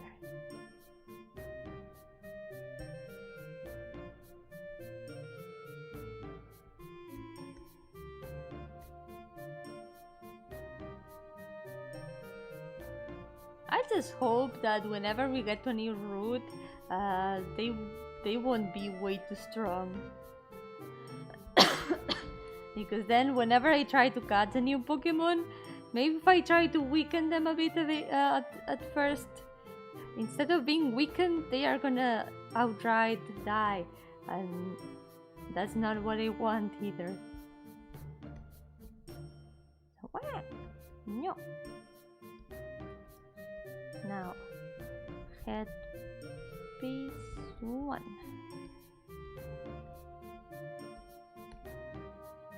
What? Yep, wrong layer. No.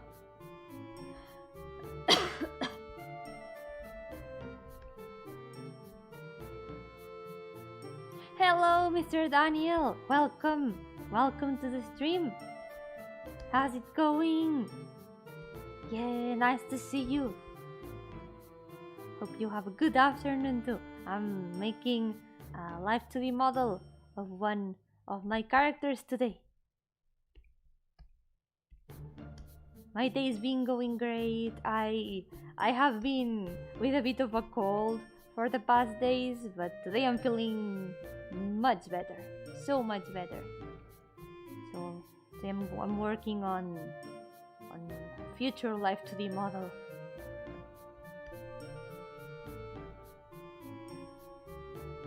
For now we have done the line art of all the parts, and now it's time to add all the base colors.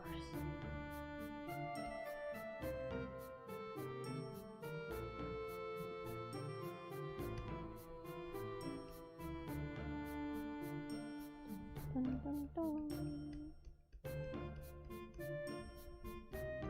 And I've also been preparing for this Tuesdays. Tuesday? Did I program it for Tuesday? I've already made the schedule for next week, and I think it was Tuesday. I'm gonna be continuing the Pokemon White Nuzlocke, and I'm ready to face the first gym. I really hope that this week I'm also gonna be able to finish the drawing I couldn't finish last week, the elf drawing. Only the background is left, aside from, I guess, some shading. Yeah, I'm probably gonna add some shading. I didn't expect the drawing to take so long.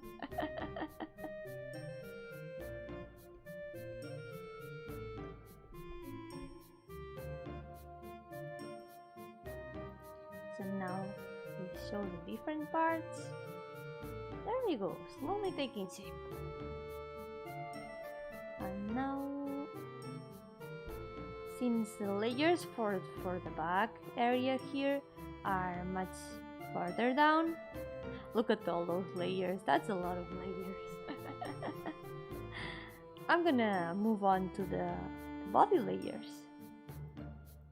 Oh wait, there's still the headpiece too. Headpiece 2. This one's also has clotheslines, so we can just make a selection and then man. Hello Marcos, how's it going? Welcome to the stream. You've lost the semi-finals. That's a shame. I hope you can have another chance, and that next time it's gonna be better. But at least you did your best.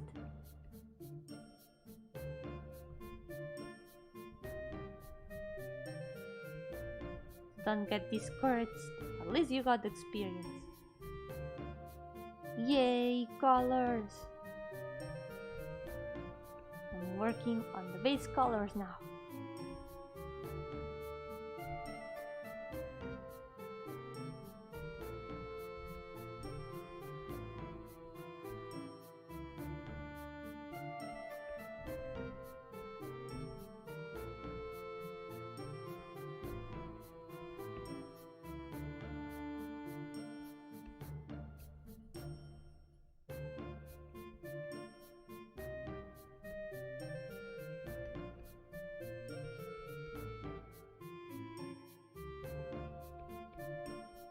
Using selections really is much easier, but at the same time, it still takes a bit of work to fix the mass of color.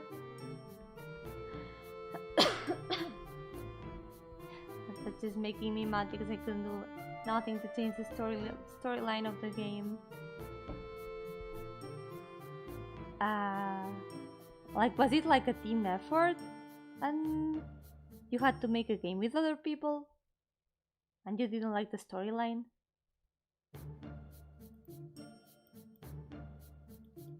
Let's see, hold on.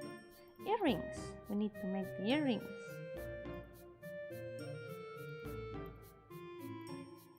Alright, Mahjong. Yeah, if it's making you frustrated, it's better to take a break. I'm sorry, I don't... No, not bald Mayo again. I'm so sorry, Mayo. I'm gonna leave her these bangs at least. So we can move the earrings. Not bald! No bald! No bald Mayo. No. Any musical genres for you to listen? I actually do listen to quite a lot of different music genres. I like a lot of them. Let me think. I do like a lot of electronic music, especially ambient music, and I think it's called artcore. It's pretty good.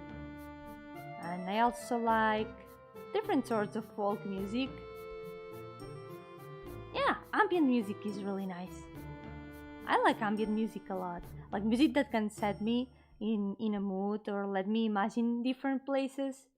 I really like it, even if I would admit some of the ambient music I like is like kind of dissonant. Sometimes I think about it and I'm like, maybe other people wouldn't enjoy that. They would think this is not music. So I fell asleep pretty late here and BGM puts me right into sleep. Good night, Deluxe! Thank you so much for coming, and hope you have a nice rest. It's okay. I mean, I guess that means that the stream is making you relax, and that's a good thing. Earring right. Earring left. You know that ambient music has so many styles. For example, dark ambient music. Listen to that a lot. Yeah, I've seen there's a lot of them. There's a lot of them. I don't know all the names, but there's just so many different music genres. I get lost with all of them. I just sometimes dig around YouTube and check my recommended videos whenever I'm listening to music, and that's how I find new music to listen to. So I would say ambient music. I also like some sort of folk music. I like Celtic music and Irish music, like traditional one, and I also really like different varieties of metal. I like folk metal a lot. I think it's a very nice combination. Like, it might seem like super different genres at first, like very contrasting genres, but they fit so well together. I'm really impressed. Hi Rose, welcome! How's it going? Welcome to the stream.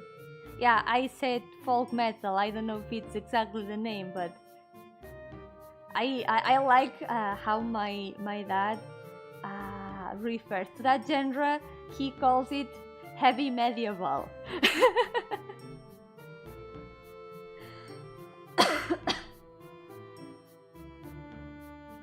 By the way, what are you drawing? I'm drawing a Live2D model of one of my characters. This is Mayo. She's my favorite OC. And now that I think about this, look at this. We're gonna have a problem here, because this is part of the face, but the hairband is under the face layer. So we're gonna have to move this hairband. We're gonna have to move this under the bangs, but on top of the face. Heavy medieval, the puns go in the family blood, yeah. What about folk black metal, like black metal subgenres? I don't know about all the metal, different kinds of metal, because I know there's like a lot of them. There's so many different ones, and so I'm not really sure about what all of them sound like. So I wouldn't know how to define it. I also like listening to different game soundtracks, but I guess that's a lot of different genres. Like, I mean, video game isn't exactly a music genre. Video game music can be many different things. It can be any genre. Now I'm gonna draw the hairband. Please don't laugh at Mayu. It's not her fault that she has to be bald for a moment. Wait, no, I'm painting the wrong layer. No! In her case, heavy medieval.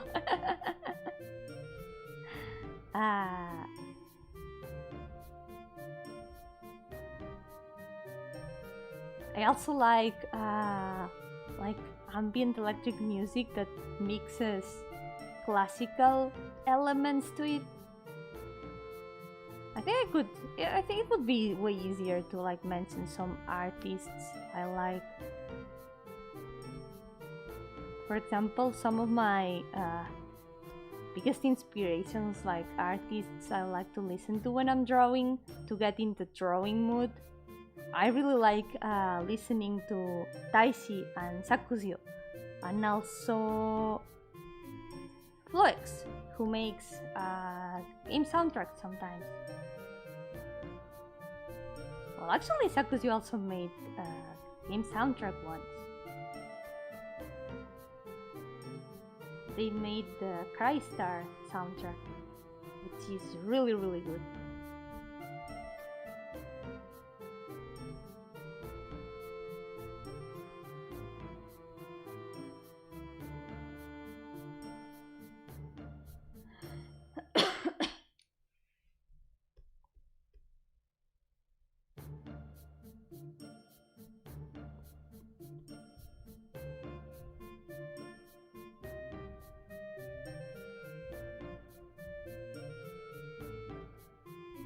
It's really interesting how seemingly contrasting music genres fit so well together, like electronic music and classical music.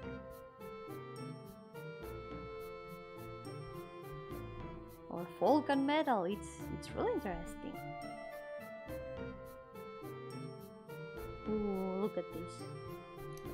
Now that the background here is a bit dark from the hairband, we can see how there's some colors that overlap the lines too much. Let me see.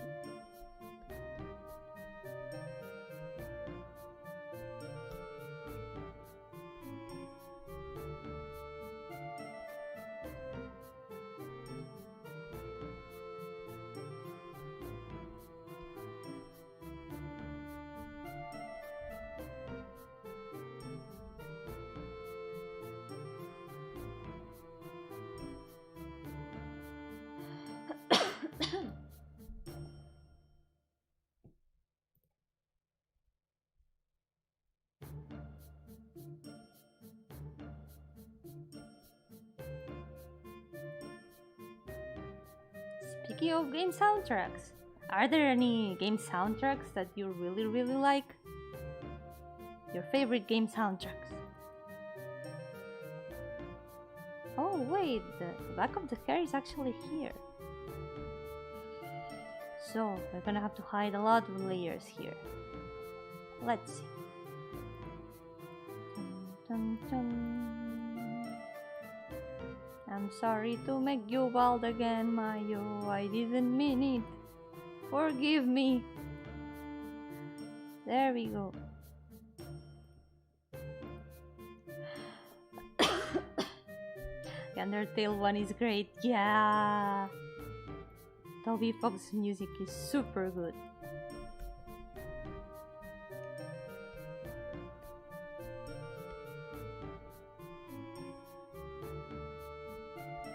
All the tracks in Undertale are like super unique.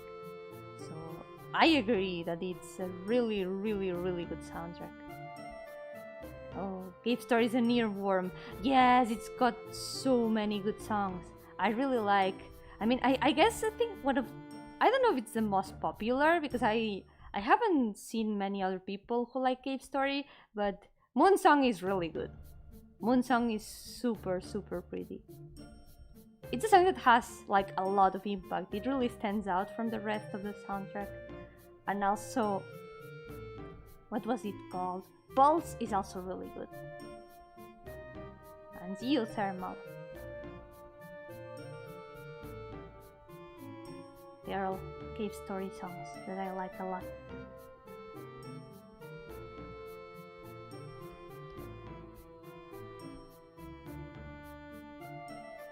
Okay, we've got the back of the head. So we need the back, even though it's mostly hidden in the drawing, because whenever she moves her head, by having like the back of the head, we can have that 3D sensation, a 3D feeling.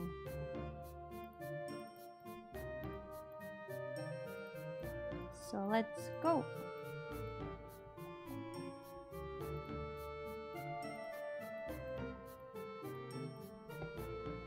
We've got all of the head with base colors.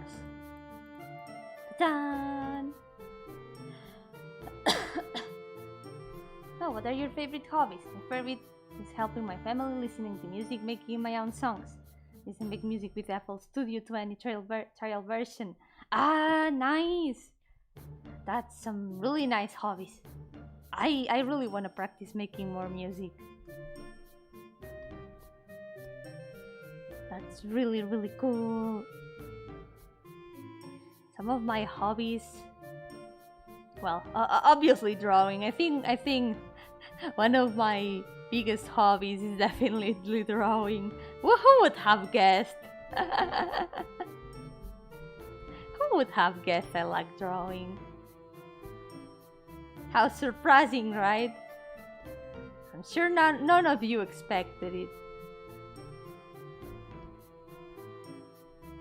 I also really like designing characters, and I guess playing and making games also counts as separate things. Yeah, separate things. Of course it counts, Yomi. What the hell? Being a clown is also a good hobby of mine.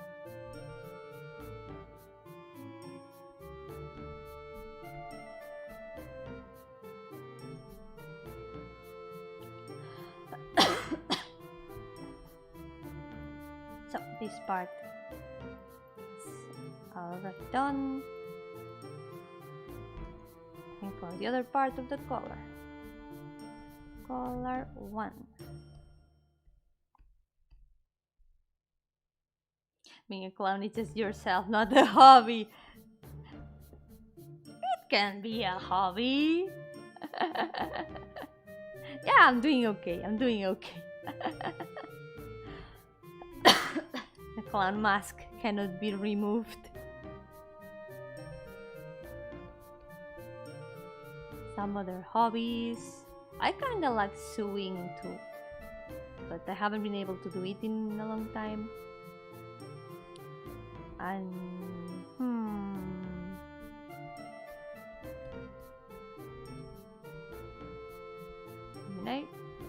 most of the time I just draw, so that's definitely my main hobby.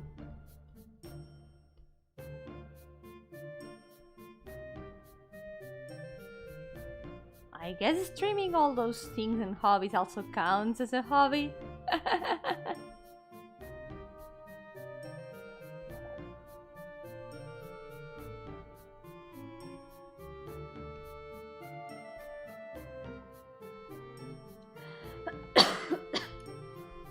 Oh, the Lonely Wall Street one is very good too.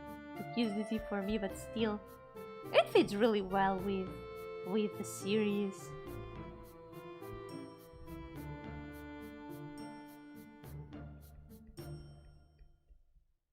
As for some soundtracks I really like, of course I have to mention like the Gramble Fantasy soundtrack. It's really good. Hello Patron Sim! Welcome to the stream! How's it going? Done! I'm working on a Live2D model today.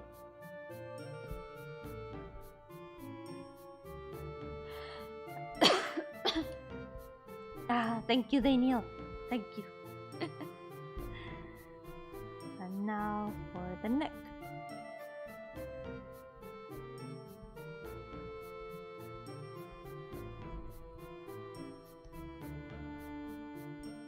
So yeah, Gramble Fantasy soundtrack and the Xenoblade soundtrack. Like the first game, Xenoblade Chronicles 1.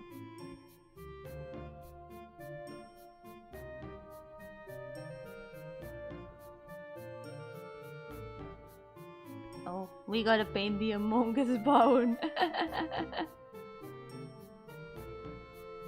Among Us.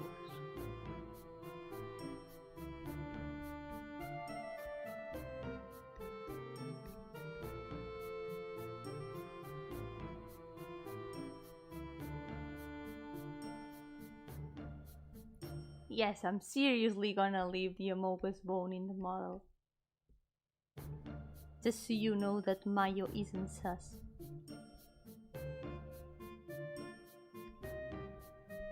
She's a crewmate, not an imposter.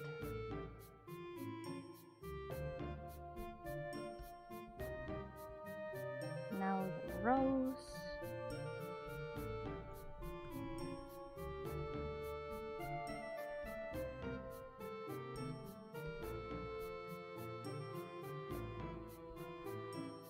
My hobby is bullying my friends. It definitely is as well. Why are you like this? Why do you bully us like that? Can't you get some harmless hobbies?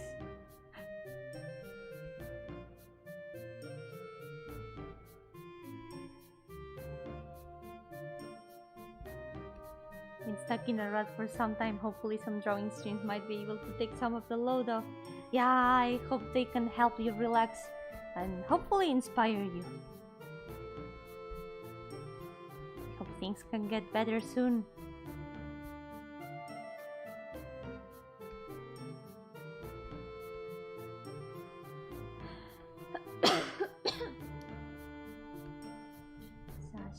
ribbon.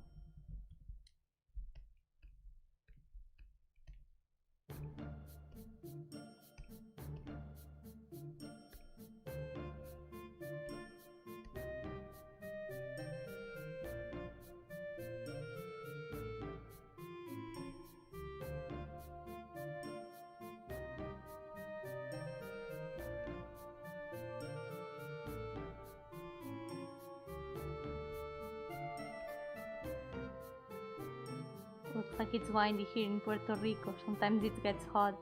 Temperature not every day.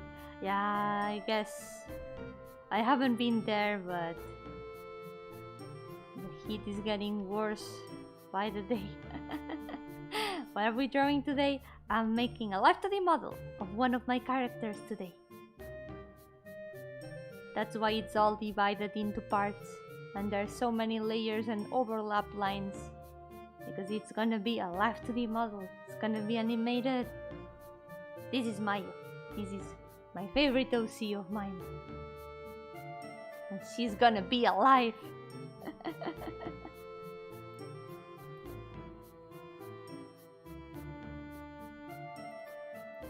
Ooh, here comes the skirt. Oh no. Here comes the skirt.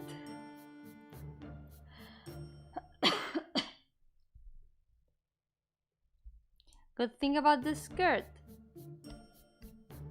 we can just select. This is gonna make things so much easier.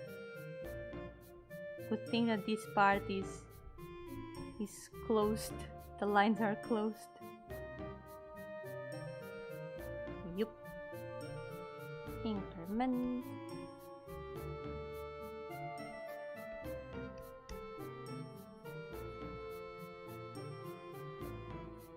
That's just a pet project of yours. Yeah, I'm just making this model for fun.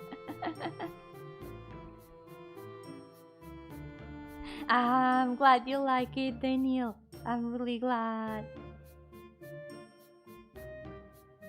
Oh yeah, since we're gonna have to be painting a lot of white here, I'm gonna add a layer at the very bottom of all of them. And I'm gonna paint it all in a color we're not gonna use, so we can know if the white is where it should be or not. We need this contrast between the background to see if we are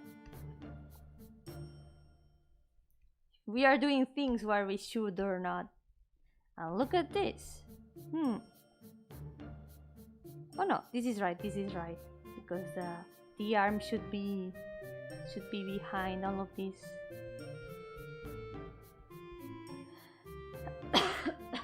Looks really great. Hopefully the final product is to your satisfaction. I hope so. I'm gonna do my best. I'm still not very good at animating, but this is gonna be good practice. I'm gonna try to animate it in Live2D.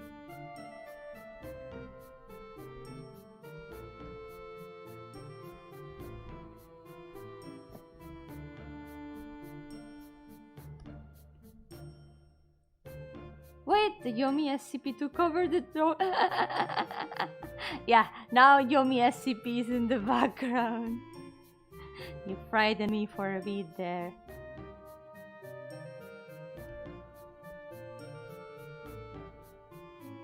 Since I make music, for me it takes at least 1 or 2 hours to make a song, depending on the musical genre. That's really fast! I guess making music is a bit like drawing, from what I know.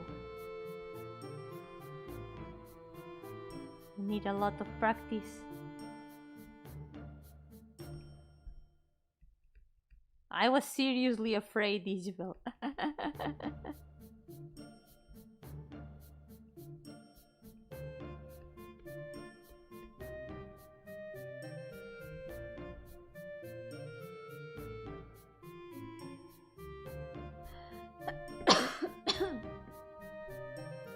Wait, sash ribbon.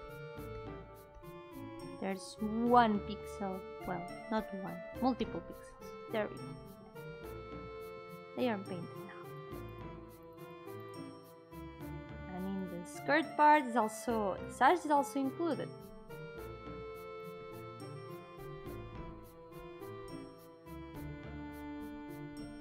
Skirt.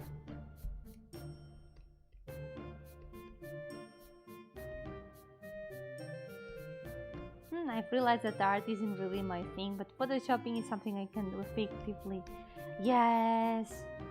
In the end, there are different things, like there are people who are super good at photoshopping, but they aren't used to drawing, and in the end it's different abilities, and it's nice to enjoy one but not the other, and it's really cool to be able to edit photographs and just use Photoshop for things that aren't drawing. I've always thought that Photoshop was like way better for photo editing than for drawing.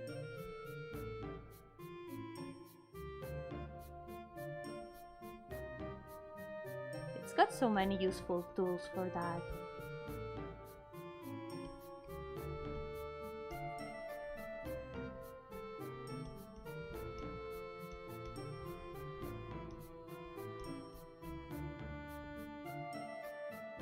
Let's making separar meme emotes for Discord. That sounds fun, so good.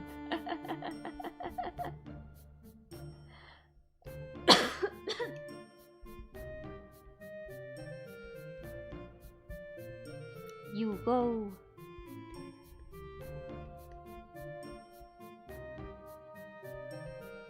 Do all the photoshopping your heart wants.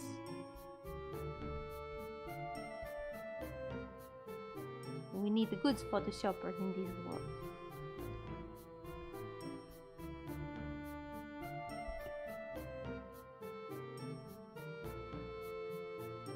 Yomi Gardenia, do you love ASMR? It's not one of my favorite things. It's okay, I guess. But I don't usually listen to ASMR.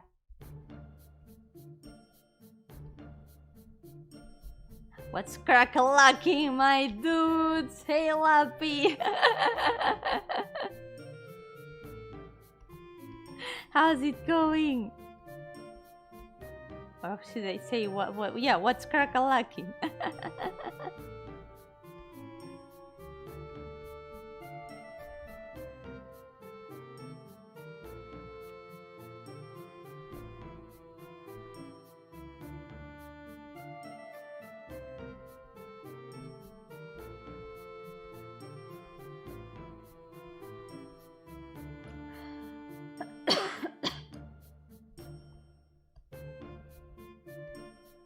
Probably because for photoshopping, I don't have to make something from scratch. It's already there and I just have to put them together and make something new. Although, one thing though, if you are like using art for photoshopping, art that you found on Google and all that, make sure that it's art that you can use. Because there are some artists who don't like their art edited and stuff like that. So yeah, gotta be careful with that. I'm gonna fix this a little bit.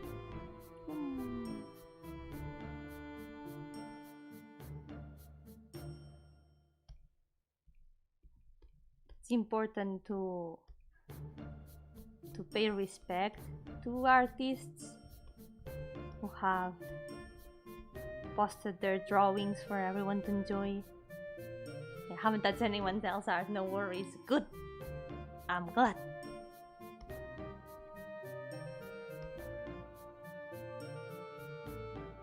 I've fallen off the roof in the server so many times today. I can't wait to play Minecraft. I've got some Minecraft planned for next week. So I'm gonna be doing some stuff in the server. I miss playing Minecraft. I have barely been able to touch the new version. I haven't been able to explore anything yet. I wanna go explore.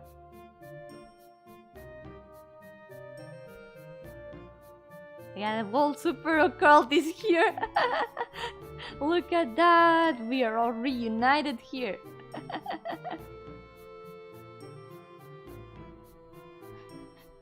She hates this family because we are all clowns. You know that includes you, right?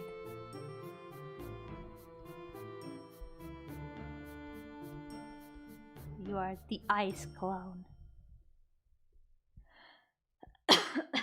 Blue Parupa searching. Actually, no, we're gonna go amethyst hunting.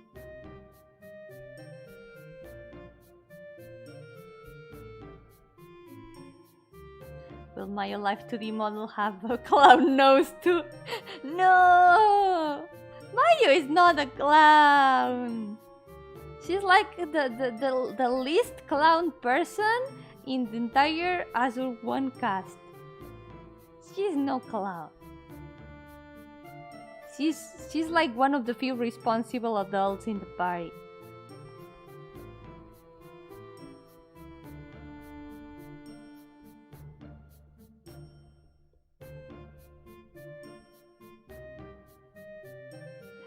That Lapis is Mr. Mime from Galar. No! That's super cursed.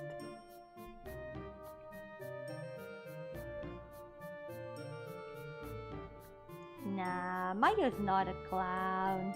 You can be responsible and a clown.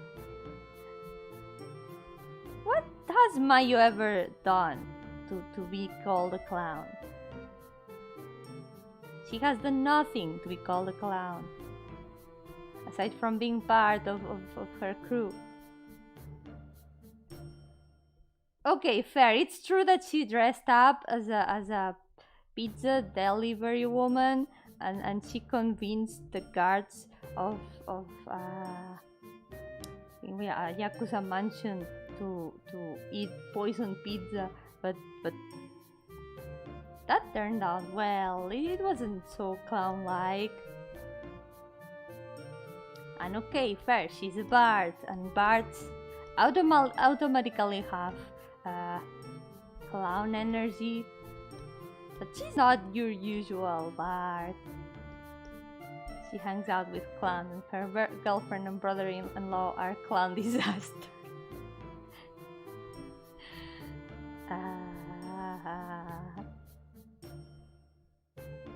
So she is a victim of second-hand clowning, I guess.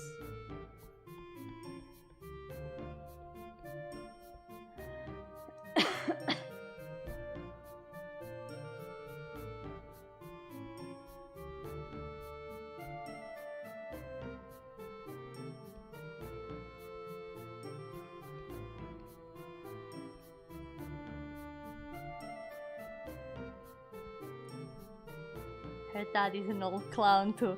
That's true. Her dad is a clown. Her dad's definitely a clown.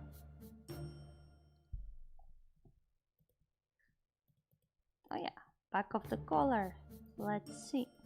Gonna hide the front and also the head.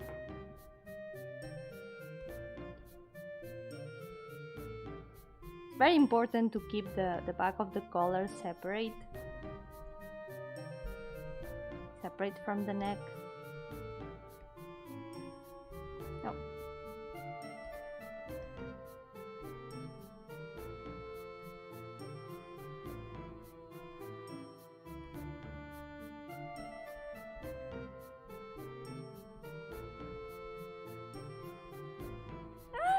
Ah!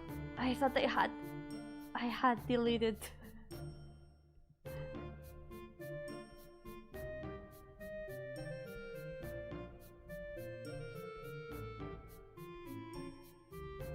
But yeah, this week, one of the streams, I'm gonna go with Lappy to search for amethysts.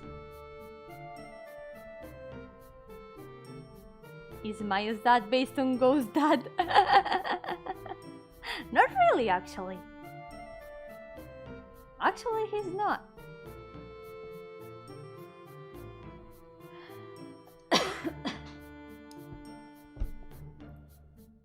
But my dad can be a bit of a clown too. Don't tell him I said that.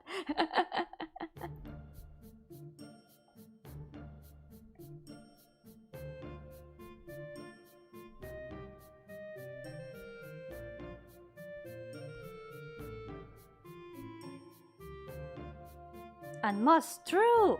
We also gonna look for moss. I wanna start decorating the garden, so we're gonna go gather some stuff for it. And also maybe find dogs. We didn't find any dogs when we went exploring with Isabel, so hopefully this time. Okay, different ponytail parts. Ponytail 2.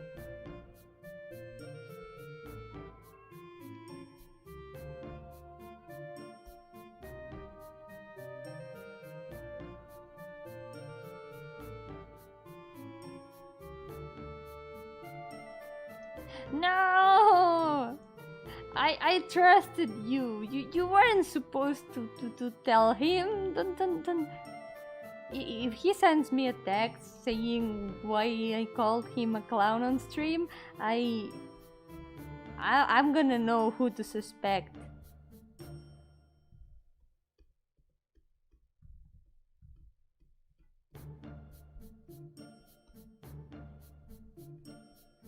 But nah, Mayo's dad is more of a clown than my own dad.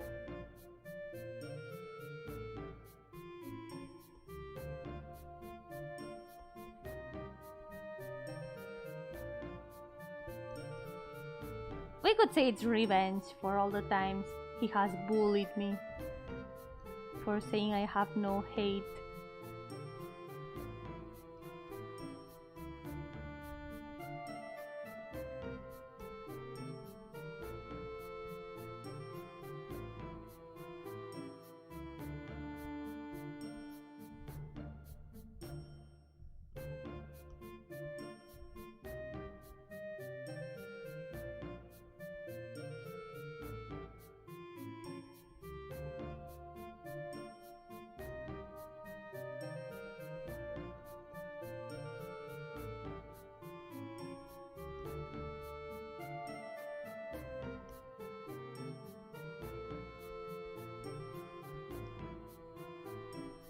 Let's go.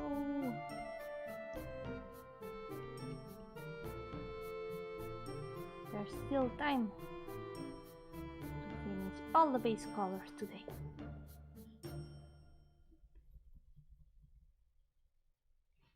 I'm gonna have to hide the body of it, at least some parts of it. Skirt, yeah. Gonna hide the skirt.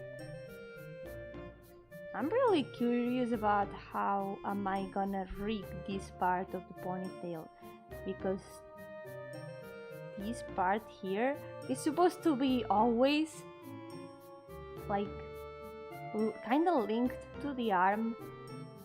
I hope I can animate that right. But it actually looks a bit difficult.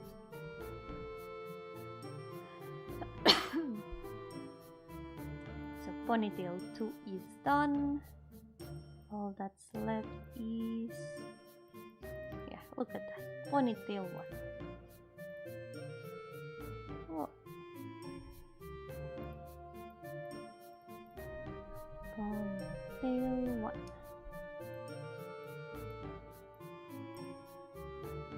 We're gonna hide the head for that.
I was able to enter the server for a moment before the stream, and Lapi showed me some things that she's been working on. She made a zombie farm. It is also a drowned farm. It's more like an XP farm, and it's really cool. It actually looks really cool. And we've got an elevator that leads to a storage.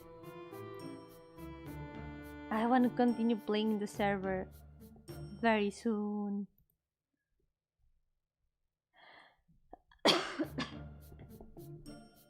It's okay, I entered just a moment to check things out and also do some harvesting.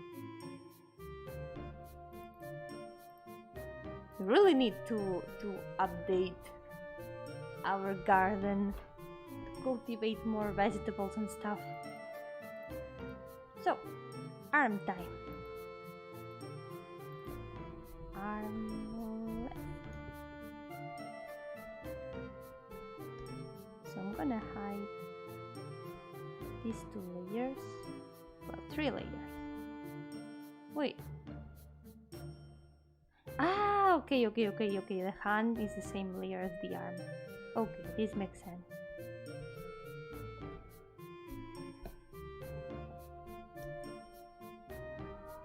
So I can know where the arm ends and starts.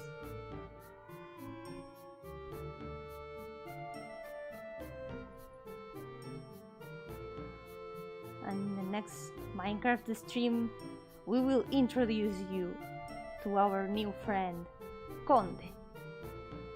We've got a horse, and his name is Conde.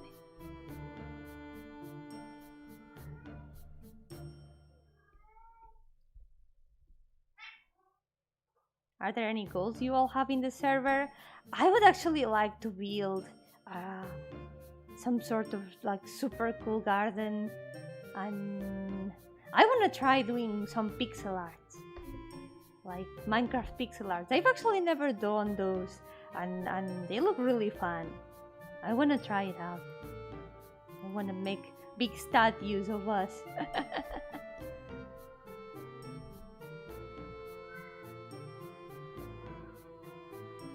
And aside from that, I guess just build cool stuff, make a cool house so we can all live in, and maybe beat the game. I've actually never beaten Minecraft. It would be really fun to go all 4 of us to explore a dungeon, so we can actually beat the game.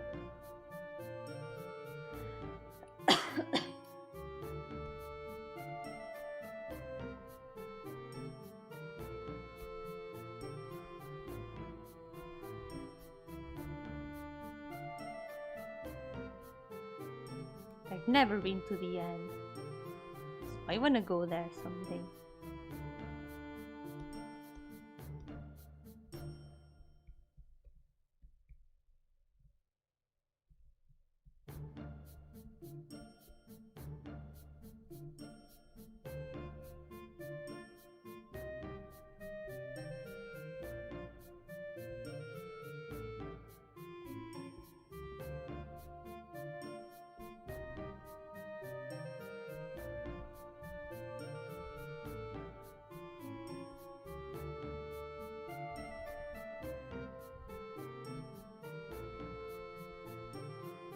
Good afternoon, Hawk. Welcome.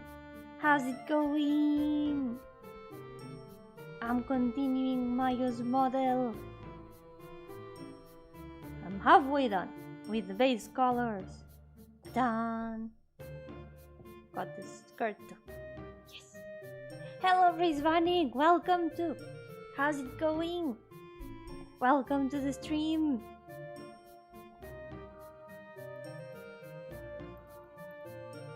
So, the arm is done, so now fingers. Fingers left.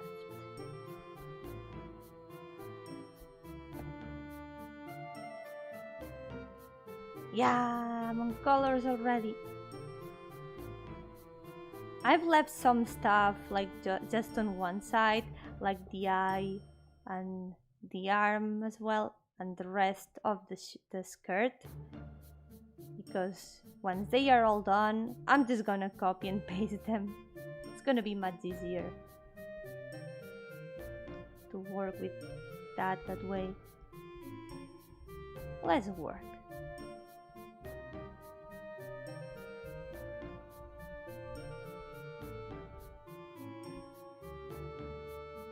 I want to go punch the dragon with you girls in Minecraft. Let's go! Let's go defeat the dragon!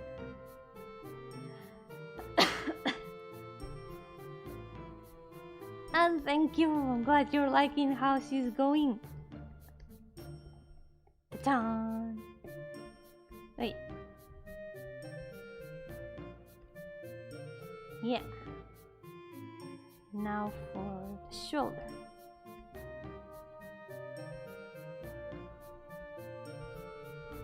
Shoulder left. Wait, no. Shoulder left. That one was the layer.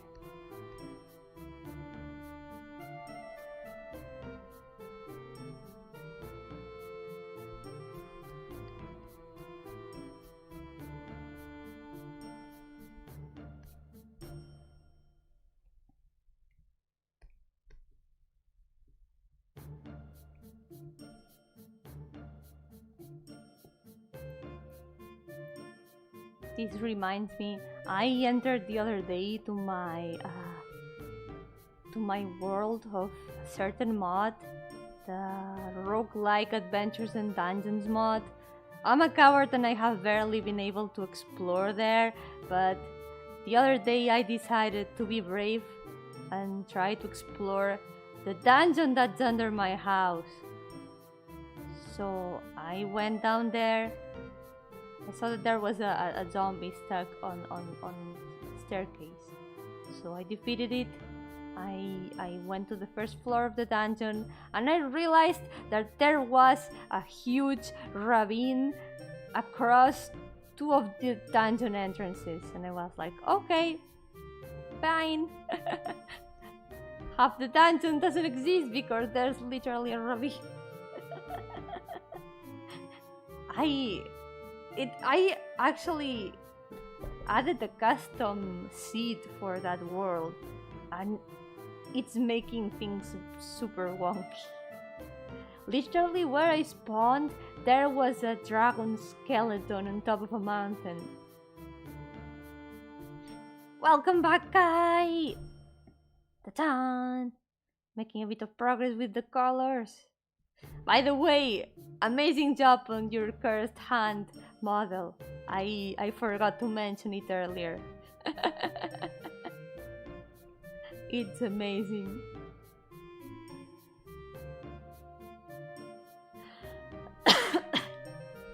It's nice that it can be so expressive. It can express so much with just one gesture. I saw it, yes! It's incredibly cursed and I am amazed. But that's gonna be like super hard to rig, right? Literally rigging a hand with all its fingers. It gives me nightmares just to think about it. You have graveyard luck. Yeah, unfortunately I do have graveyard luck because I live in a graveyard, haha. It was kind of funny when I first started playing in that world. The first thing I did was think, hey, I don't want to die to a dragon. So instead of building a house, like on the surface, I'm gonna be smart and just build a house underground. I'm gonna build a house underground. And since I had barely started, my house in the ground was literally a hole in the ground. So it was like hiding there. And I started hearing this horrible sound. some sort of awful, nightmarish, terrifying sound, and I didn't know where it was coming from. I was just like, I don't know what is going on, but I think this place is not safe. But I really didn't know where the sound was coming from,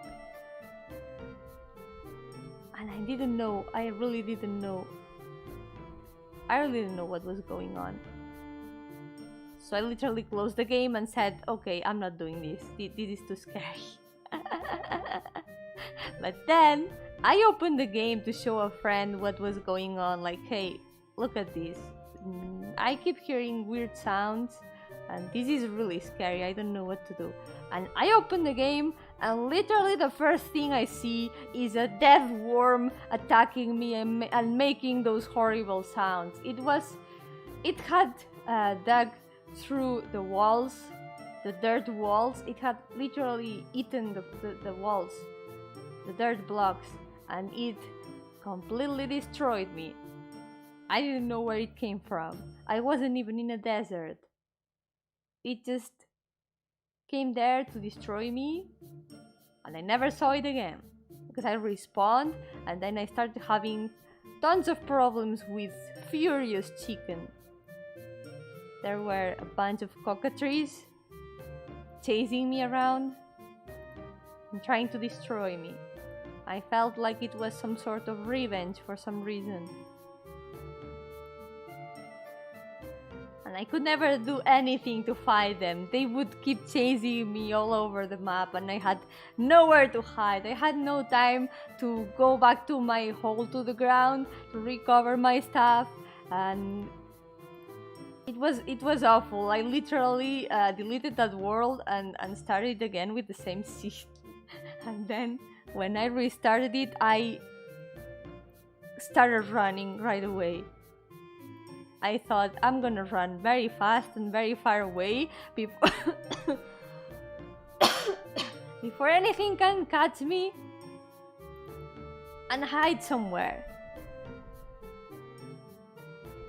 And just a bit further in a nearby forest that was there was a house, a brick house, and I was like, oh, hopefully this is gonna be a safe place. And it was a safe place. It was a house, a nice house with a bed, with a crafting table, with a cake on a table. That was a really nice detail. I found a cake waiting for me. So yeah, thank you to whoever that house belonged to. It's my house now, and the cake is also mine. There was also a dungeon on the basement. So yeah, I blocked the dungeon entrance with dirt, and I didn't explore it until the other day. Hold on, I think I'm actually gonna compact the legs a little bit. Yeah. I feel like she's like 50% leg. Should probably be a little bit more compact like this. Yeah. Good.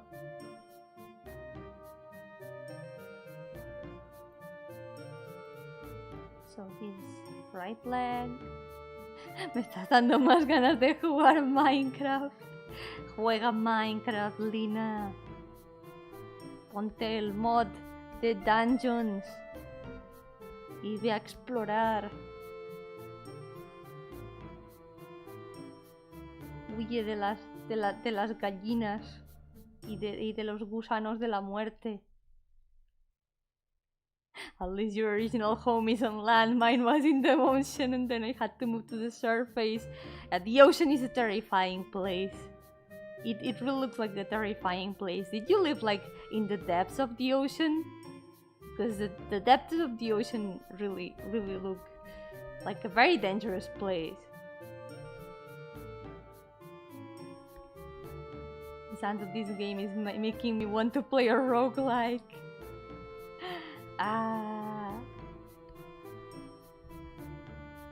It's a really nice mod, the roguelike adventures and dungeons. It's got so much stuff, like a bunch of new mods. Mobs, not mods. It's more like a mod pack. It's a mod pack with multiple ones. There's new plants. There's some new crafting mods. There's crystals, and there's lots of structures in the world map.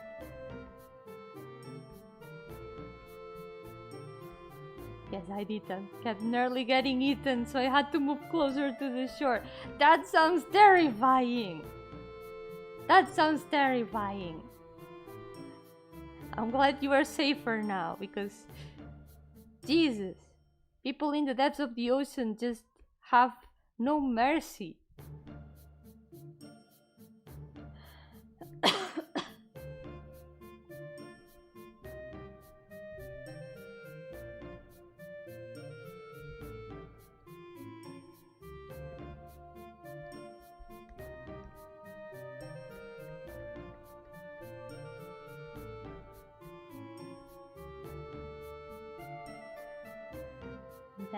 And then because less and less people went out fishing, I had to physically move to land. Yeah, do you miss the ocean though? It also has some really nice things. I was really obsessed with the ocean when I was small.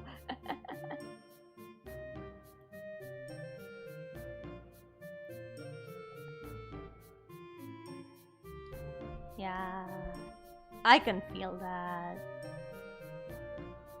All of the food I had was fresh. No, now it's not fresh.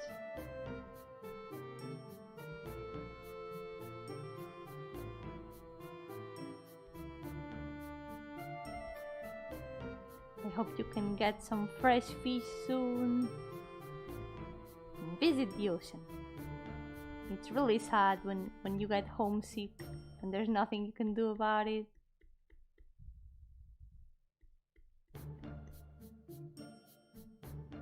Now because I moved so inland, most of my food is frozen or dried. They're not as fresh. It's one of the bad things of living inland.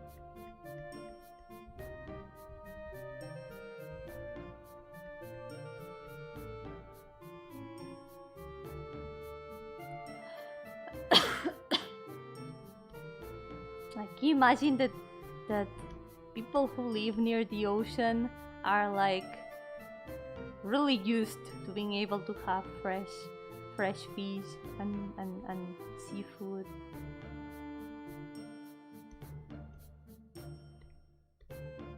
Whoa! That was a bug for a moment. What happened there?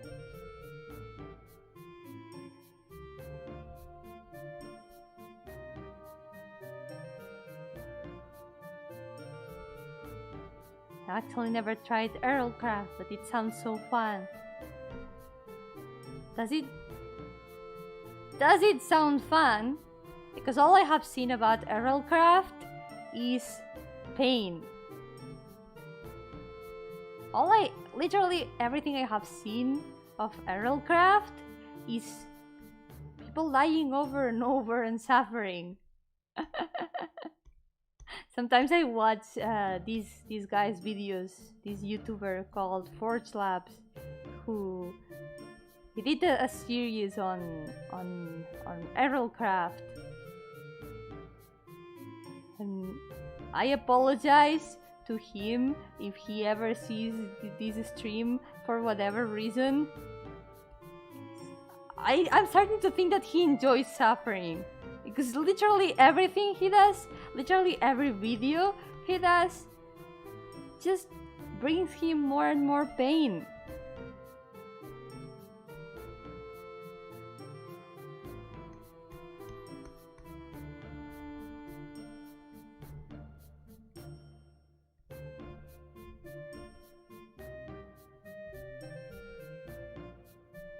So I might have to move even more inland where my internet is crap. No.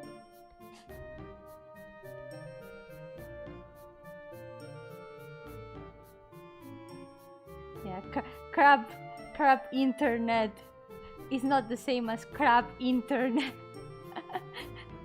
This is not the crabs we were looking for.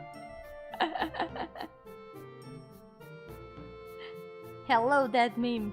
Nice to see you here. Welcome to the stream. Funny thing you say that, but no, Mayo is not sus. My character is not sus because she has a crewmate bone in her neck. So yeah, she's not an imposter, so she's not sus. Just in case. It's a really essential part of VTuber models, you know, the Amogus bone.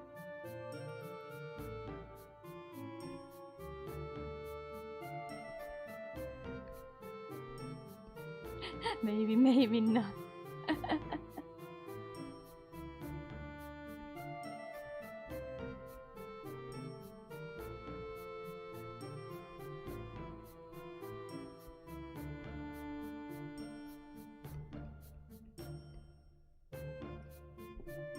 Don't know, she's looking like a Susibaka, not gonna lie. I don't know what you're talking about, she's completely trustworthy.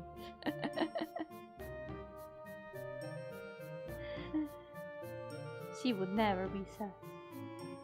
How would you know other VTubers have it? Well, only one way to find out.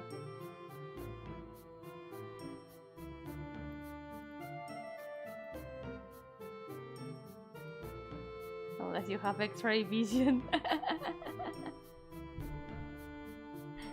I mean, that's how you check how your bones are, right? Of course I meant X-ray vision.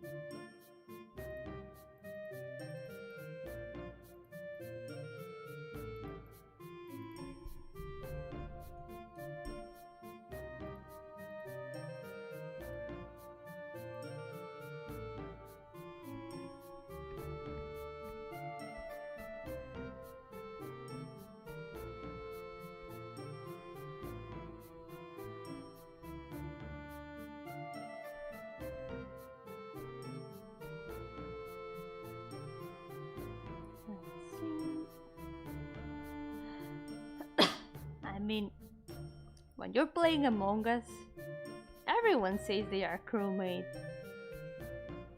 So I guess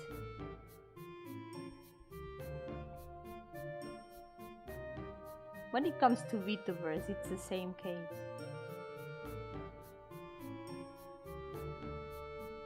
Sorry if I might miss the manners, I have a crippling addiction to bullying VTubers. Don't worry, don't worry.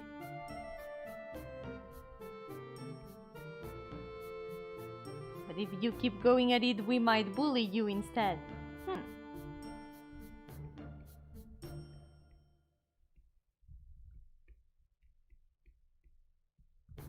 I'm kidding, I don't know how to bully people.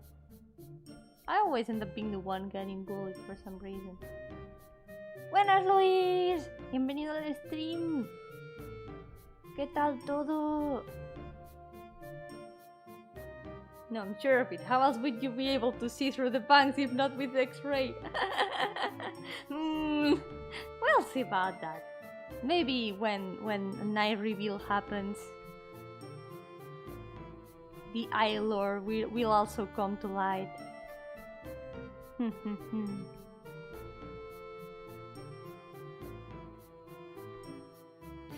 Cumpliendo la gran tradición de los gachas, farmeo infernal.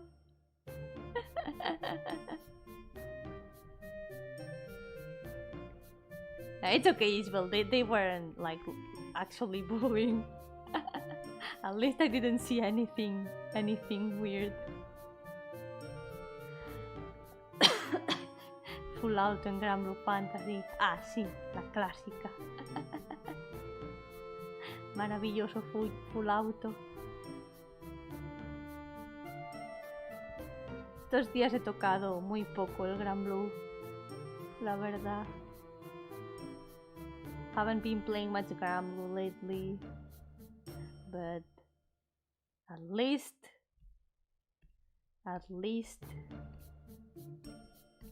We are in summer season, so very soon we're gonna have more summer characters. So I'll be waiting in the case some summer characters that I really want show up.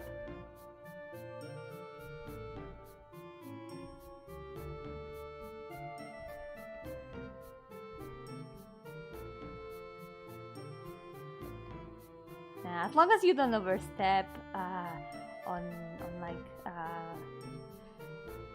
like overstep boundaries that can make people uncomfortable.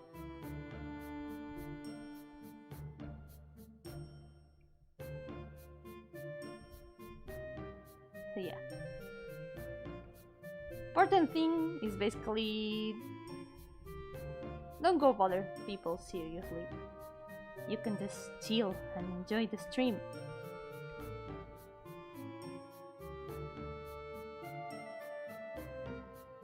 You mean swimsuit Arulu? Yes, yes. If they release a version like that, I will probably die again, and then I will spark.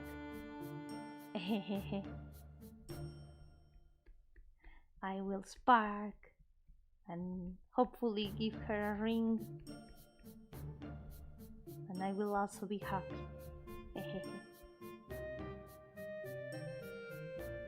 Like it's a blessing and a curse that now they are releasing both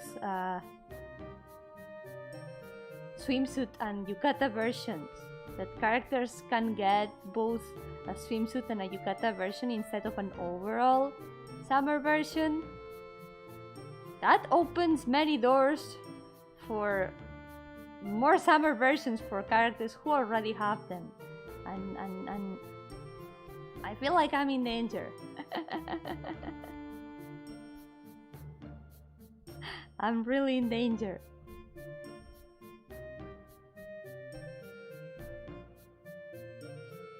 Ando emocionado por el FLB de Brasil. Yes, el arte que le han dado es precioso. The art they gave Yggdrasil for her full limit break is super beautiful. It's so nice. I'm really glad she finally got full limit break 5-star. She deserved it.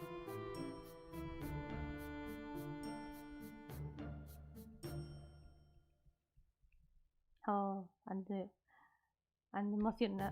No, ya lo he leído eso. Got burned out on Shadowverse trying to get a monthly reward. Ah, you can do it, Hog. You can do it.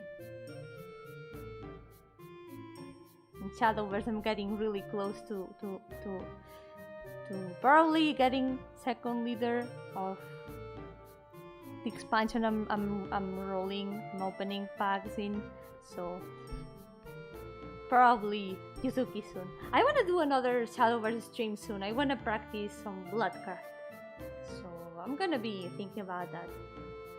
Sadly, not next week, since my next week is already full, but maybe for the next. More Shadowverse. Hell yeah. Oh, I get the reward, that's why I got burned out. Yeah, time to rest then. Then it's time to take a good break. But congrats. Congrats on getting the reward. You are free now. So many free. So many. So much free, not so many free.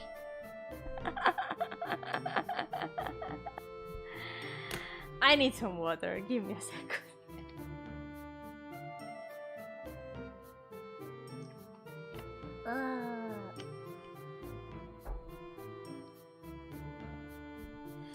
My brain starting to feel like mush. But very soon. Hold on. I'm gonna hide the body.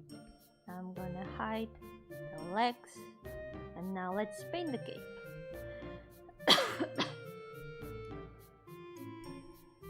I even made pan art for one of the people I trolled, so I'm not big mean. Yeah, don't be big mean.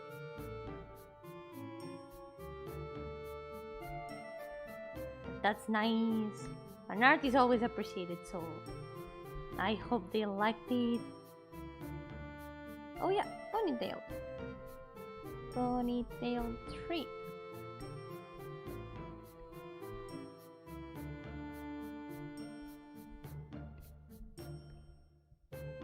Opens up so many doors to steal your wallet. Yeah! Fortunately, I always have Spark saved up, so my wallet isn't in danger. But I still feel in danger. I still feel in danger because my heart is in danger.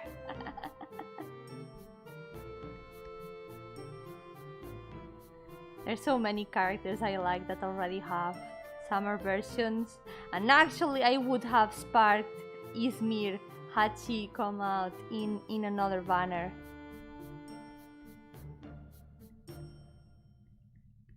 Yukata Izmir is super beautiful. But I don't like the other character from the banner at all. So I didn't spark in the end.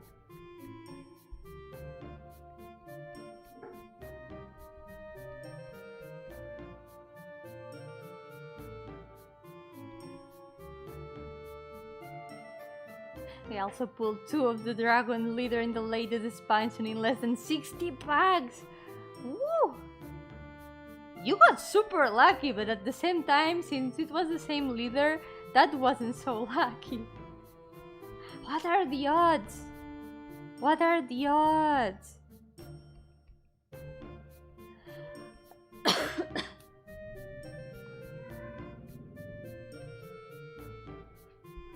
Caigo en ciertos baits. El último fue Nehan, le dio a Light derecho de racing. No shame. No shame en rolear. There's no shame in rolling if there's a character you want. But if you want to ever spark, you have to keep your head cool. Think about how it's gonna be worth it. Think about how you're gonna be able to roll everything at once and get an extra character that you want.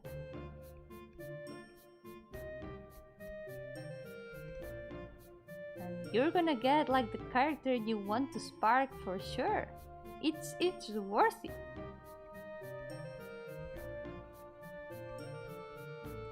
Like if there's no character like I really want, I usually keep my rolls. Well, I always keep my rolls when that's the case. I've got actually 2 full sparks saved up right now. I've got more than 600 rolls in Caramel Fantasy right now. So they are not gonna catch me off guard this summer. They will not take me by surprise. I'm gonna be ready no matter what they do.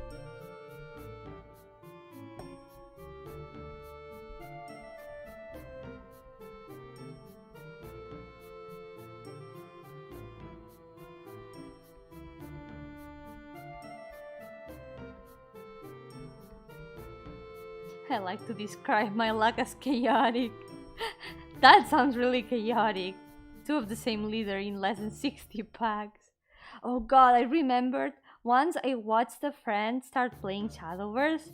He was opening like the first packs. I don't think he continued playing after that, but he was opening the first packs, and in one of the packs he got, well, no, it wasn't the same pack, but you know, they give you like 10 packs of each expansion. 10 or 5, I think it was 5. They give you like some packs at the beginning, like very few of them, so you can get some starting cards from the current expansions. And he rolled, I think it's the last expansion there is active now. He rolled the packs there, and he got 2 leaders in these 5 starting packs. He got, I think it was Dione and Naenea. He got both of them.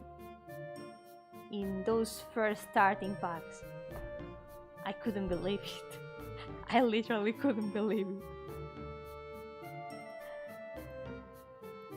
It was like, you don't know how lucky you just got.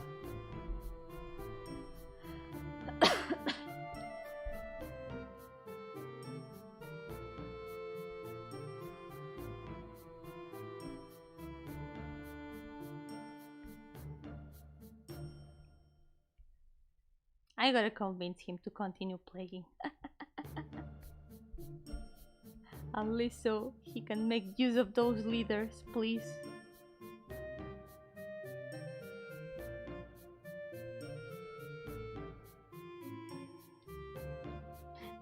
Al menos tengo a Maya Win. Luego termino sacando a Celeste jugable en el primer tiro de 10 como recompensa por tu paciencia y dedicación. Mira, ojalá, ojalá así sea, de verdad. If I get Celeste in the very first 10 roll, I would be really happy. Really happy. For my patience and dedication.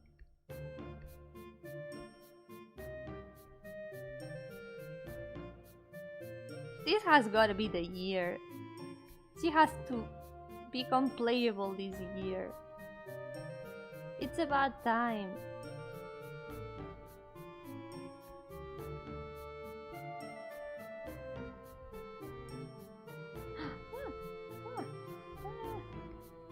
I accidentally moved the layer.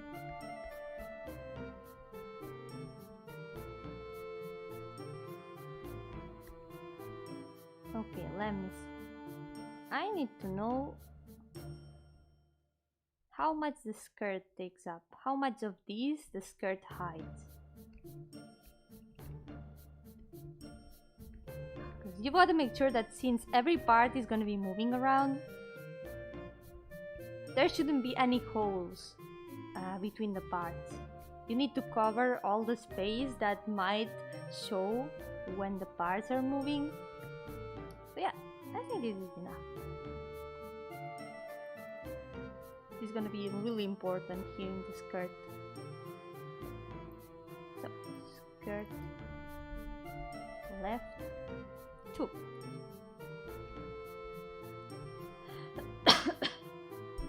And also that's true, I actually got another Celeste card in Shadowverse. So I've got 2 of them now.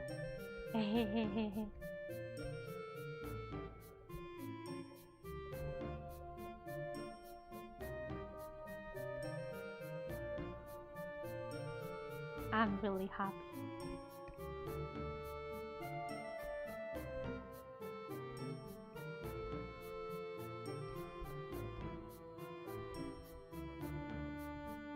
What? Yay.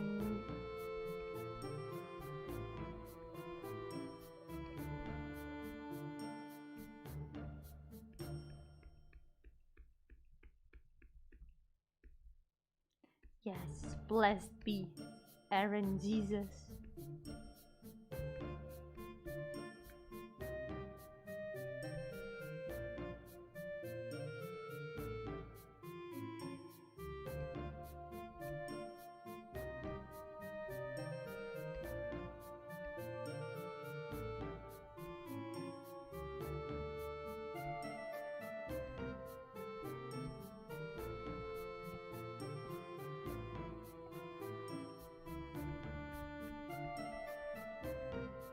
Okay, same thing with this part of the skirt.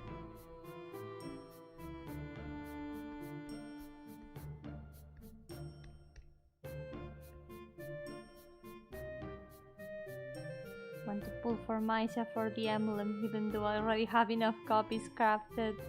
I mean, pulling for the emblem is worth it.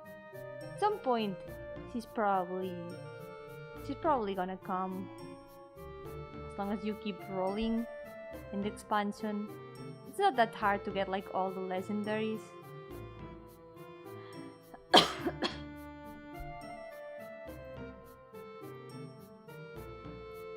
Don't need this layer anymore.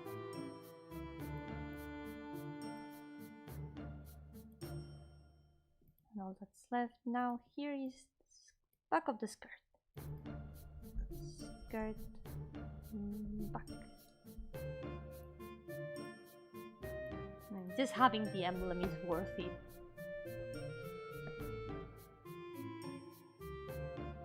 So I would say go for it. Wait.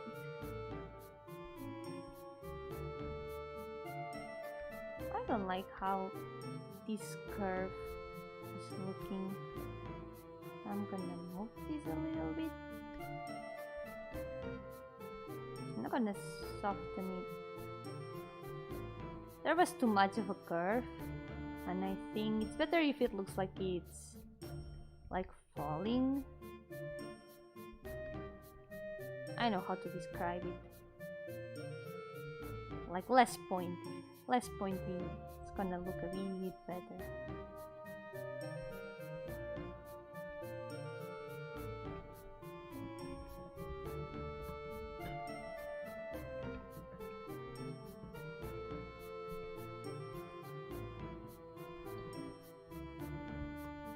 If you hear some weird noise, that's my cat scratching the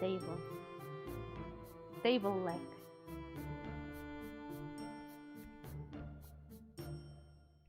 They have destroyed the table leg so much.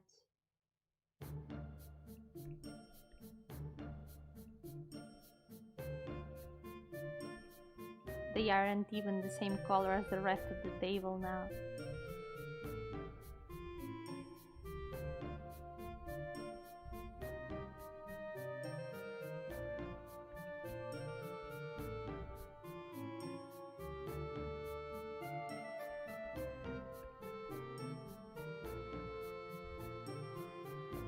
There we go. And now same thing. I'm actually gonna paint only half, and then as always I'm gonna copy and paste it because both sides are literally the same. They are symmetric. And in this case we actually need to go all the way up here.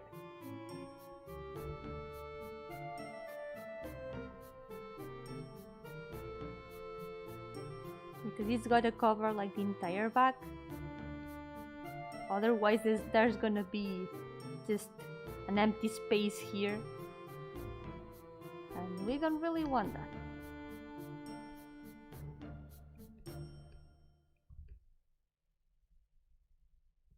Making Live2D models is just bringing layers up to 11.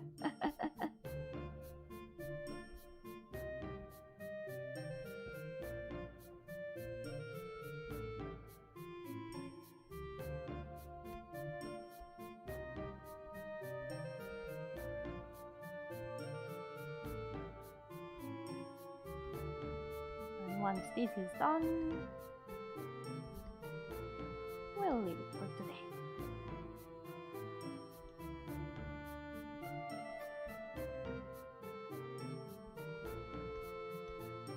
It's so many layers, and it's gonna be even more because this is just the base colors. After this, we also gonna have shading layers. Shading and lighting, all the coloring is also gonna be divided in layers. Send help. Go take a rest, Lena. I hope you can recover from the poison of rotten Minecraft meat. Be strong.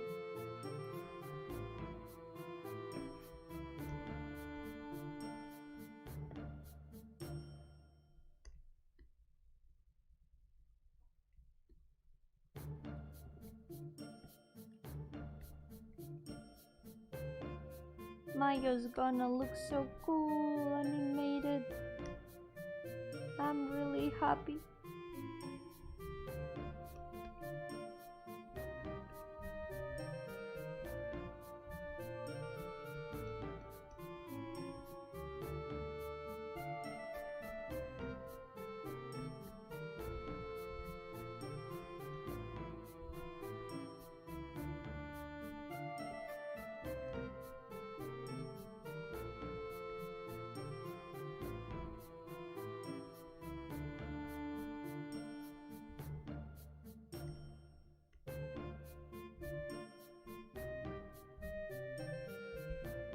Ta-da!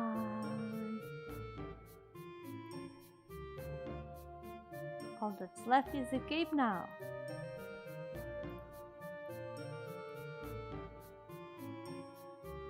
Ta-da! Hehehehe. Very soon. She's gonna be done very soon. Are you going to find someone to rig her? I'm probably gonna try to rig her myself because I also wanna use this as Live2D rigging practice. I wanna try to improve my rigging skills. Though I'm not sure if I'm gonna stream it because I still need to practice a lot, but I will do my best.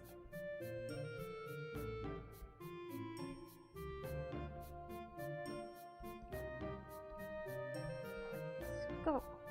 Okay. Left. This has got like many interesting elements. It can be really fun to rig. For example, her bangs that are divided in so many parts, and also this kind of ponytail that's gonna be hanging a bit on the arm. That can be interesting to rig.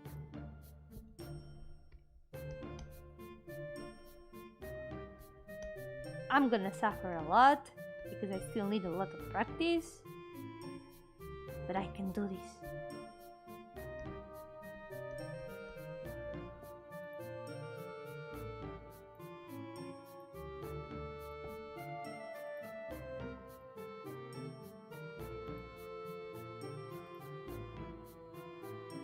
Just had 5 sips of Red Bull. Did you grow wings? Is the saying true?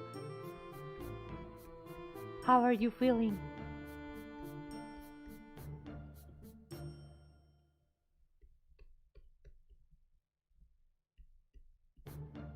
My chest not feeling too good. Oh no! Everyone's really suffering from either stomach pain or drinking pain.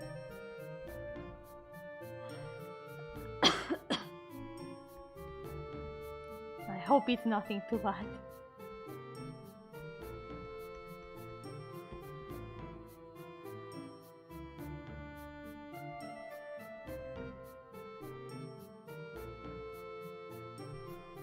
Been not having good sleeping for the past few nights, to be honest.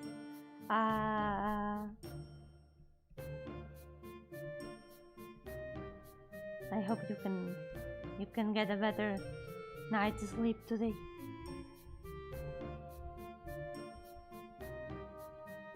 We're not having the best time.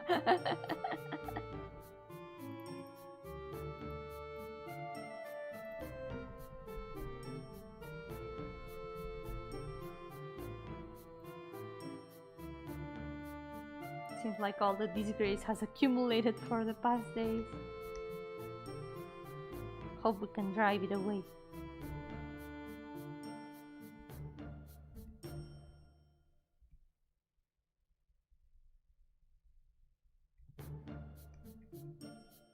At least tomorrow is Pain Monday, to ease the pain of Mondays.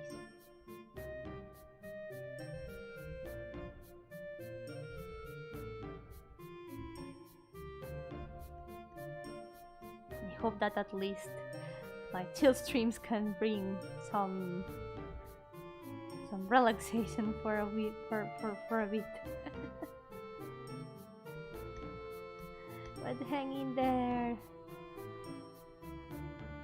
It didn't grow wings. Ah, false publicity. How dare they? This is not okay. You can go saying your drink gives people wings and then it doesn't. That's called fake publicity. Fake advertisement.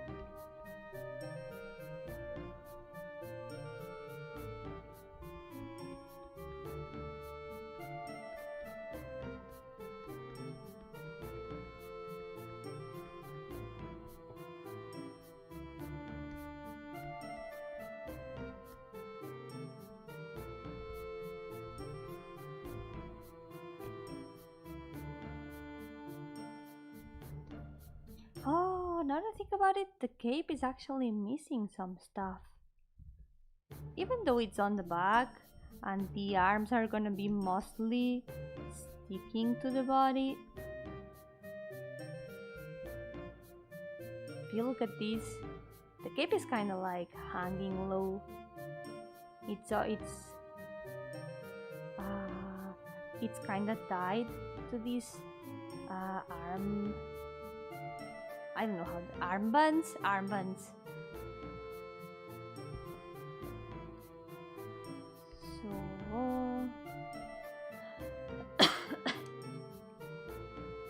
So I'm gonna add some more lines here at the back to complete. Gives you heart palpitation. That's kind of worrying. I gotta say, I've never tried it. I don't think I've actually ever tried any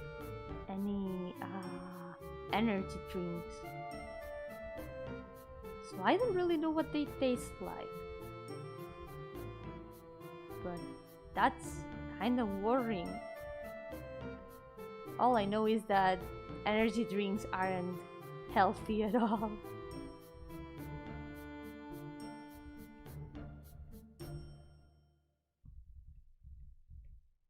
Yeah, nothing healthy about it.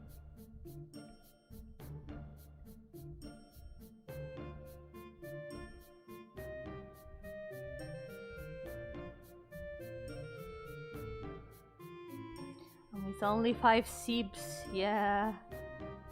I will not try it. I will trust you.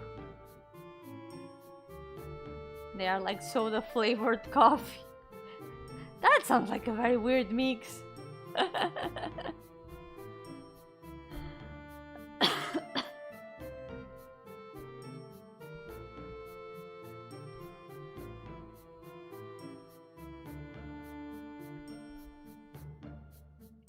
There you go. I'm gonna make the cape hang a bit low, because this way when she separates her arms, the cape can stretch a bit and she can move them freely.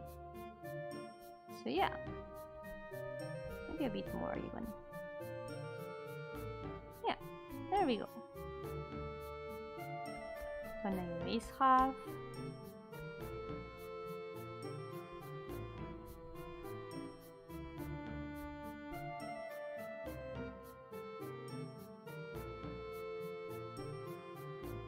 I tried the original and hated it.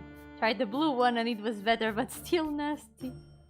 Got the peach one this time and it tastes good, but and that's a big but.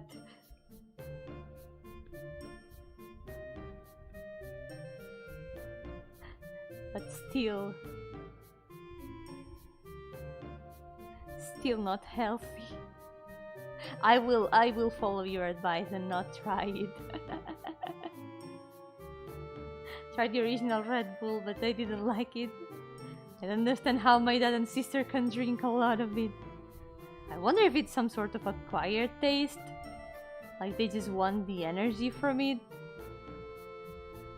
so they can ignore the taste.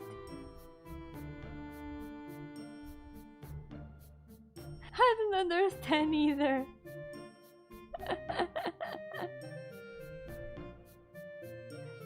Red Bull sounds like pain. That's what I'm learning today.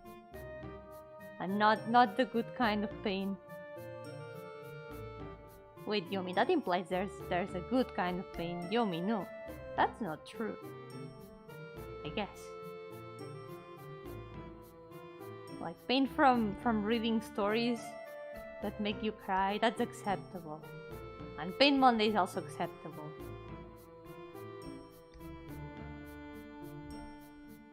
But Yomi, if you keep saying that people are going to accuse you of enjoying pain, that's not good. That's not good.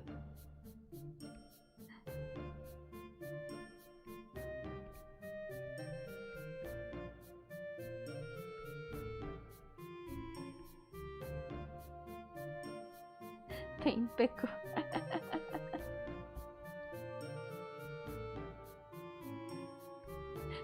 mean, Yomi, no. That's not true. So there's a good type of pain. The pain in French, the one that means bread. Oh, pain that will improve you. I guess that's true, though at what cost? At what cost?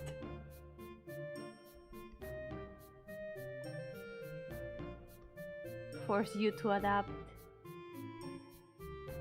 I guess that's like the good consequences of pain.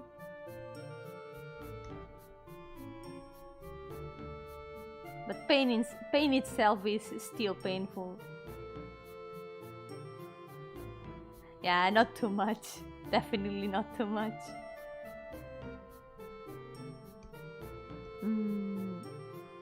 I want to think about like making this Live2D model a bit of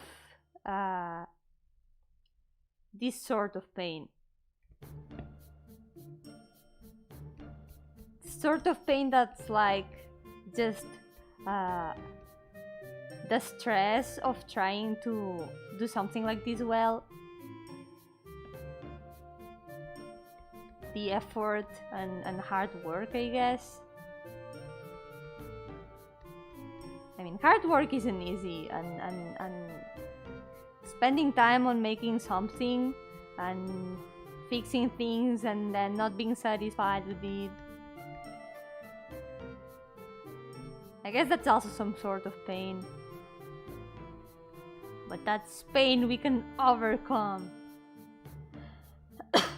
Yes, another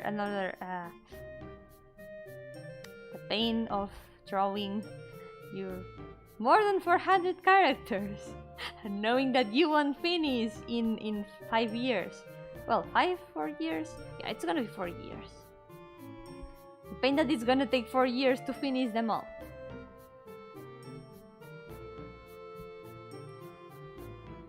Sounds more like pain than fun. It's the pain of knowing that it's gonna take very long. But is it gonna be worth it? Hell yeah.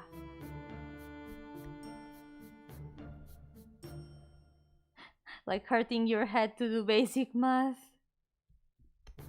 Hello, Fun Ninja, welcome! Yeah, 4 years is nothing to a ghost.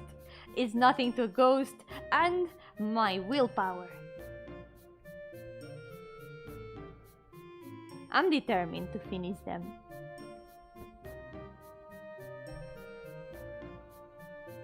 Hi, Miss Vander, welcome back. It's okay, no need to apologize if you need to leave or anything. Pain of grinding wins in Shadowverse against pre-nerfed Haven. Or grinding games in 100% orange juice. God, oh yeah, the one thing that has been like really painful in Shadowverse lately is when some Forestcraft players suddenly drop these 2 cards that are like 10, and if they attack your leader, they destroy you. How does that even work? I don't get that combo. I never see where they come from. I don't get it. I just don't get it. I don't get what's going on with those. But sometimes some Forestcraft just drop 2 10 cards at the beginning of the match and then it's over. I don't get it. Where do those cards even come from? I don't even remember what they are called.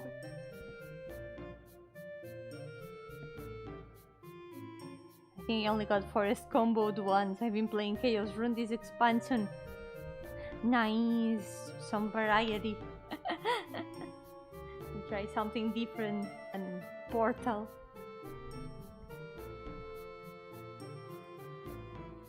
But nice.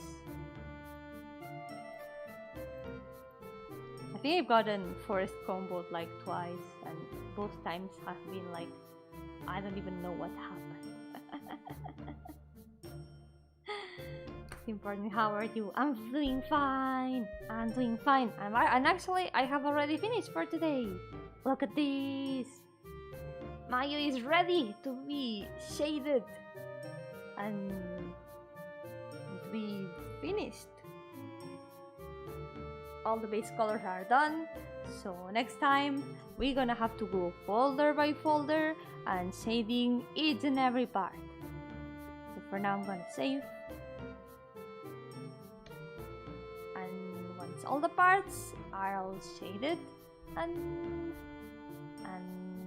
all the lights are set and all that, wait, there's some blue here that's overlapping. I want to see how this looks without the sketch. Done. Wait, I think we actually missed one thing. And that thing is the mouth. We actually missed the mouth. So, this is gonna look a bit terrifying now. Look at that. The mouth is kind of similar to the eye, in the sense that it's got the upper lip and the lower lip, and they are both in the same place because, you know, the mouth is closed. But then we are gonna have to do the same as the eyelids. So upper lip will have some coloring on the top, and I'm gonna also color it a bit like this, because this way it's easier to hide the inside of the mouth. Turn herself into a blueberry. No, this is kind of terrifying. It looks horrible. This is the truth of Live2D models. You see these all the time. You have to get used to it. So this is gonna be the upper lip.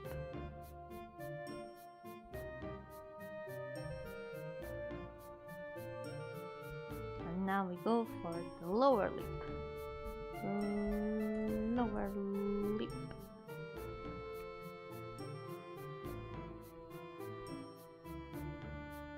And the lower lip is gonna be the opposite.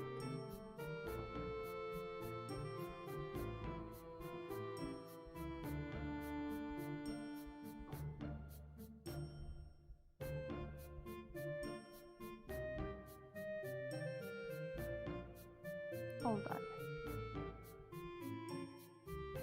Need to know the limits.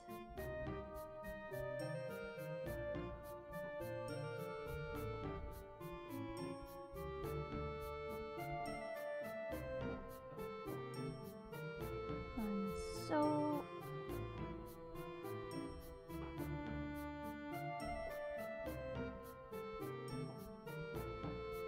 yeah, I think this will be fine. This way, when we have the face here, what we need now is the inside of the mouth, which is gonna be an extra layer that's gonna be under the two mouth layers. It's very similar to how the eye works, how the eye structure works, but instead of the sclera, this is gonna be the mouth. It's gonna have to be like the open mouth. I don't know how to.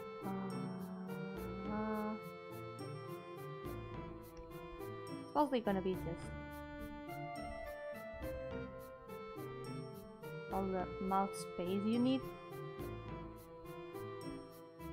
Doesn't really need line art, as the line art's gonna be the line art of the mouth, like the upper lip and the lower lip.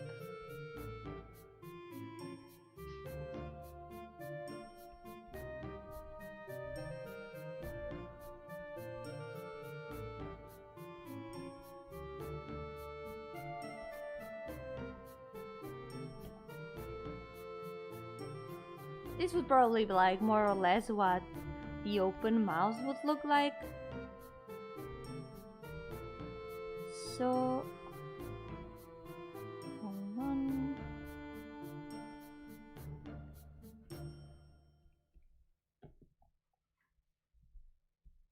And this is a layer that's gonna be underneath the lower lip and the upper lip.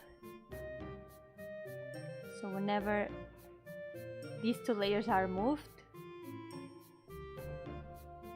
we'll see the inside of the mouth underneath.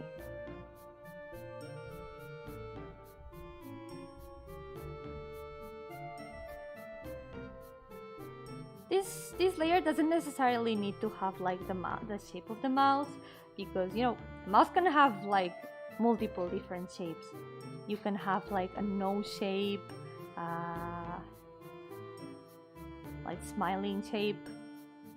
You can even add teeth, which I'm not sure if I will do, but I could try. And in the end, for the shape of the mouth, what matters is how you modify these two layers, upper lip and lower lip. So yeah, that's more of a rigging thing. For now, I think we're gonna leave it like this. Save check, I haven't saved in all these 4 hours. Woo! So, this will be it for today. Good work. Finished all the base colors, so she's ready to be shaded next time. Hell yeah. So, for tomorrow, Paint Monday awaits. So, usual. Yeah. Mañana nos espera el lunes de dolor, así que ya, lo de siempre. Por ahora voy a dejarla así con los colores base, y la próxima vez que toque continuar modelo Live2D, tocará sombrearla un poco. Habrá que ir capa por capa, añadiendo 1 tonelada más de capas para acabar de sombrearla y que quede ya completa y lista para riguear.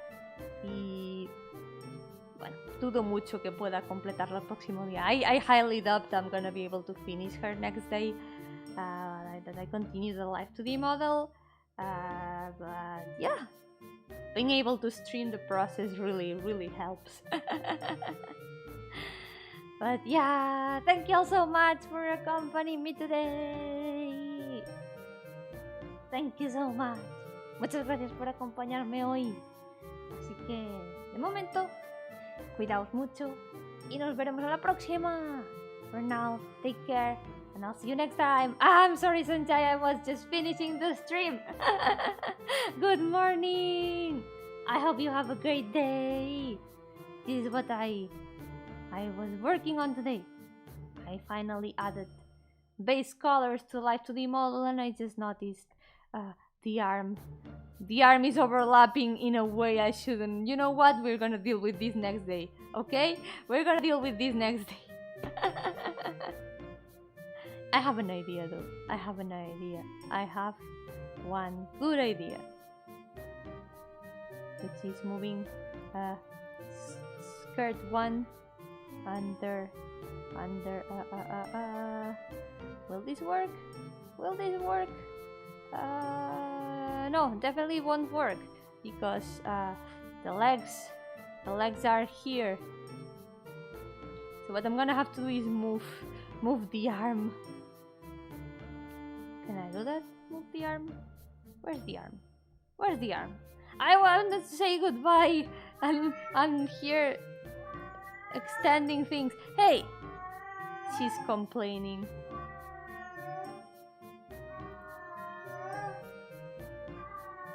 Jesus. Are you okay? I'm gonna see what's going on. She's been like this for the past days, and I'm starting to get a bit worried. She's got things to say. Yeah, she's got really serious things to say. She really wants everyone to know. You know what? I'm gonna fix this next day. Let's leave this for next day. Let's remember this issue. This is important. this shouldn't be like this. This is a problem. So yeah, eso es un problema y lo vamos a arreglar el próximo día. Así que, de momento, nos veremos la próxima. So yeah, for now, see you next time. Bye bye.